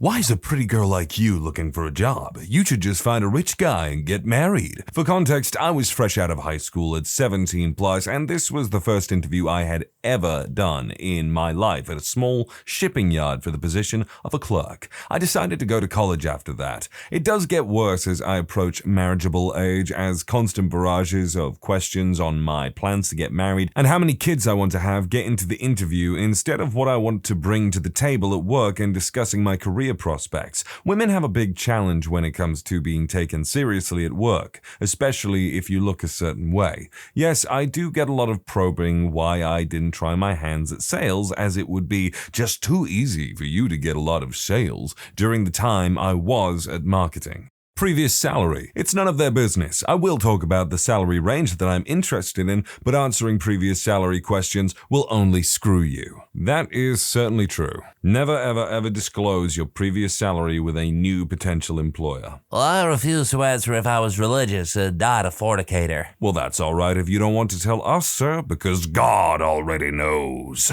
I assume this was for an employer that had a very religious tilt. When I lived in DC, I had an interview with the mayor's office. Mind you, he was a mayor I didn't particularly like. When I got there, it was like 75 people waiting in a big room. When it was finally my turn, they brought me into another room. The first 5 minutes were standard interview questions, but the two 20-year-olds conducting the interview were completely uninterested. Neither of them looked up from their Blackberries once. I was getting extremely irritated, as I knew I had much more political experience than them anyway. So when one of them, with her face still in her Blackberry, said, "Tell me 5 things you love about Mayor Fenty," I had it. I said, "I think we're done here," and got up and left. That got them to look at me.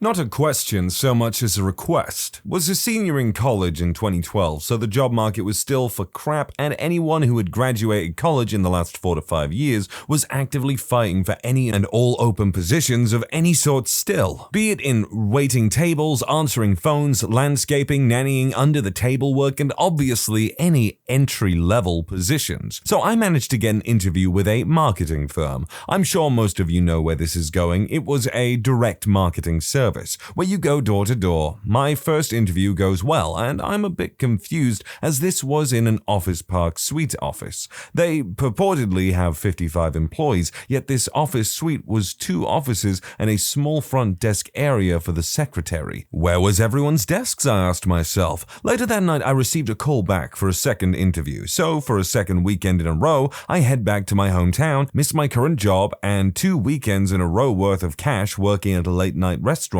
and gas money for 2 round trips, totaling in at around $100 in gas, 2 full tanks, and a loss of almost an entire $375 paycheck for that half of the month, plus a solid $150 in tips for each weekend missed. Showed up for the second interview, and instead of sitting in that little office and answering more questions, meeting people around the office and the like, they take me and 6 other people outside. We're then told we will be going out in the field for the day and knocking on doors. None of us were told about this, so all 4 of us females are in interview suits in heels. I start immediately hounding the interviewer and insist I am being told where I'm being taken, and he says he isn't at liberty to disclose that. So I confrontingly state, let me get this straight. You want me, a 20-something female, to get into a car with out-of-state plates with 3 men I've never met before, to go somewhere unknown, to walk around somewhere unknown for an unknown amount of time on the fly, and I have to turn my cell phone off? He just looks at me like a moron after I've spelled out how sketchy this all is. So after some awkward silence, I continue, how dare you lie to myself and all of these other clearly desperate folks about every aspect of this job and cost me money to get here. Screw you if you think I'll come with you, and screw you again if you think I won't go into details on this to the BBB. It's then that he flips out and follows me as I head back into the office park. The interview room now has been retransformed into the CEO's office, nameplate and everything. When they asked me what I was doing, I demanded my resume back from their pile and told them I'd be spreading the word and make sure others know before coming in here. They freaked out, offered to pay me back for my gas to try and prevent me from reporting them. I let them write me a check, and just as I was leaving their office/interview room, a new slew of kiddos my age were shuffling in for their ill-fated interviews. I warned them all loudly and cursed out the CEO again, and was followed out by all 8 people. They were supposed to interview again. Being a journalism student, I did the only thing worse than reporting them, which I also did. I got in contact with a local reporter for the paper who was a friend of mine and got them to run an article about scam companies and interviewing vulnerable and desperate recent grads. Their company logo made the header of the page. I actually personally have some experience with fraud companies. I did an interview in 2019 and I joined a company for a little bit. I won't go into details on what it was, but I always got this very weird feeling about everyone there. Not everyone there, but the people who owned the place, I guess. And as it turned out, when I was discussing it with someone that I worked with, a while later, like a few years later, and we ran into each other, I asked about it, and they were like, oh yeah, they were actually using it as a cover to sell the devil's lettuce, and who knows what else. And I was just like, oh my freaking god, I knew that place was off! After that, I was glad I was only there for maybe a month or 2. This was during a mock interview while I was in college. The professor had her husband come in and we had to go in one by one and do an interview just like in real life. Well, everyone is going in and coming out smiling, not taking too long, so I thought it would be a cakewalk. My turn is next. I go in and everything is going smoothly. He takes a look at my resume and sees that I was in the military. He asks, tell me about your time in the military. So I tell him what I did, that I worked with a variety of different people from different backgrounds with different different views on life and opinions, and that I supervise people, etc. He says, okay, good, and continues with the interview, asks a few more questions, then says, tell me about your time in the military. I figured maybe he didn't realize he already asked that question, or maybe it was a test, so I repeated what I said. He starts turning slowly in his chair, looking at the ceiling, and says again, tell me about your time in the military. I just looked at him. He stopped spinning in his chair and looked at me. After about 20 seconds, he says, okay, we're done here. I got a B. When you subscribe, make sure to hit the bell to turn on notifications. Put the playlist on in the background to finish listening to all the stories. And if you like Am I the Genius, give Am I the Jerk a shot. Linked in the description below.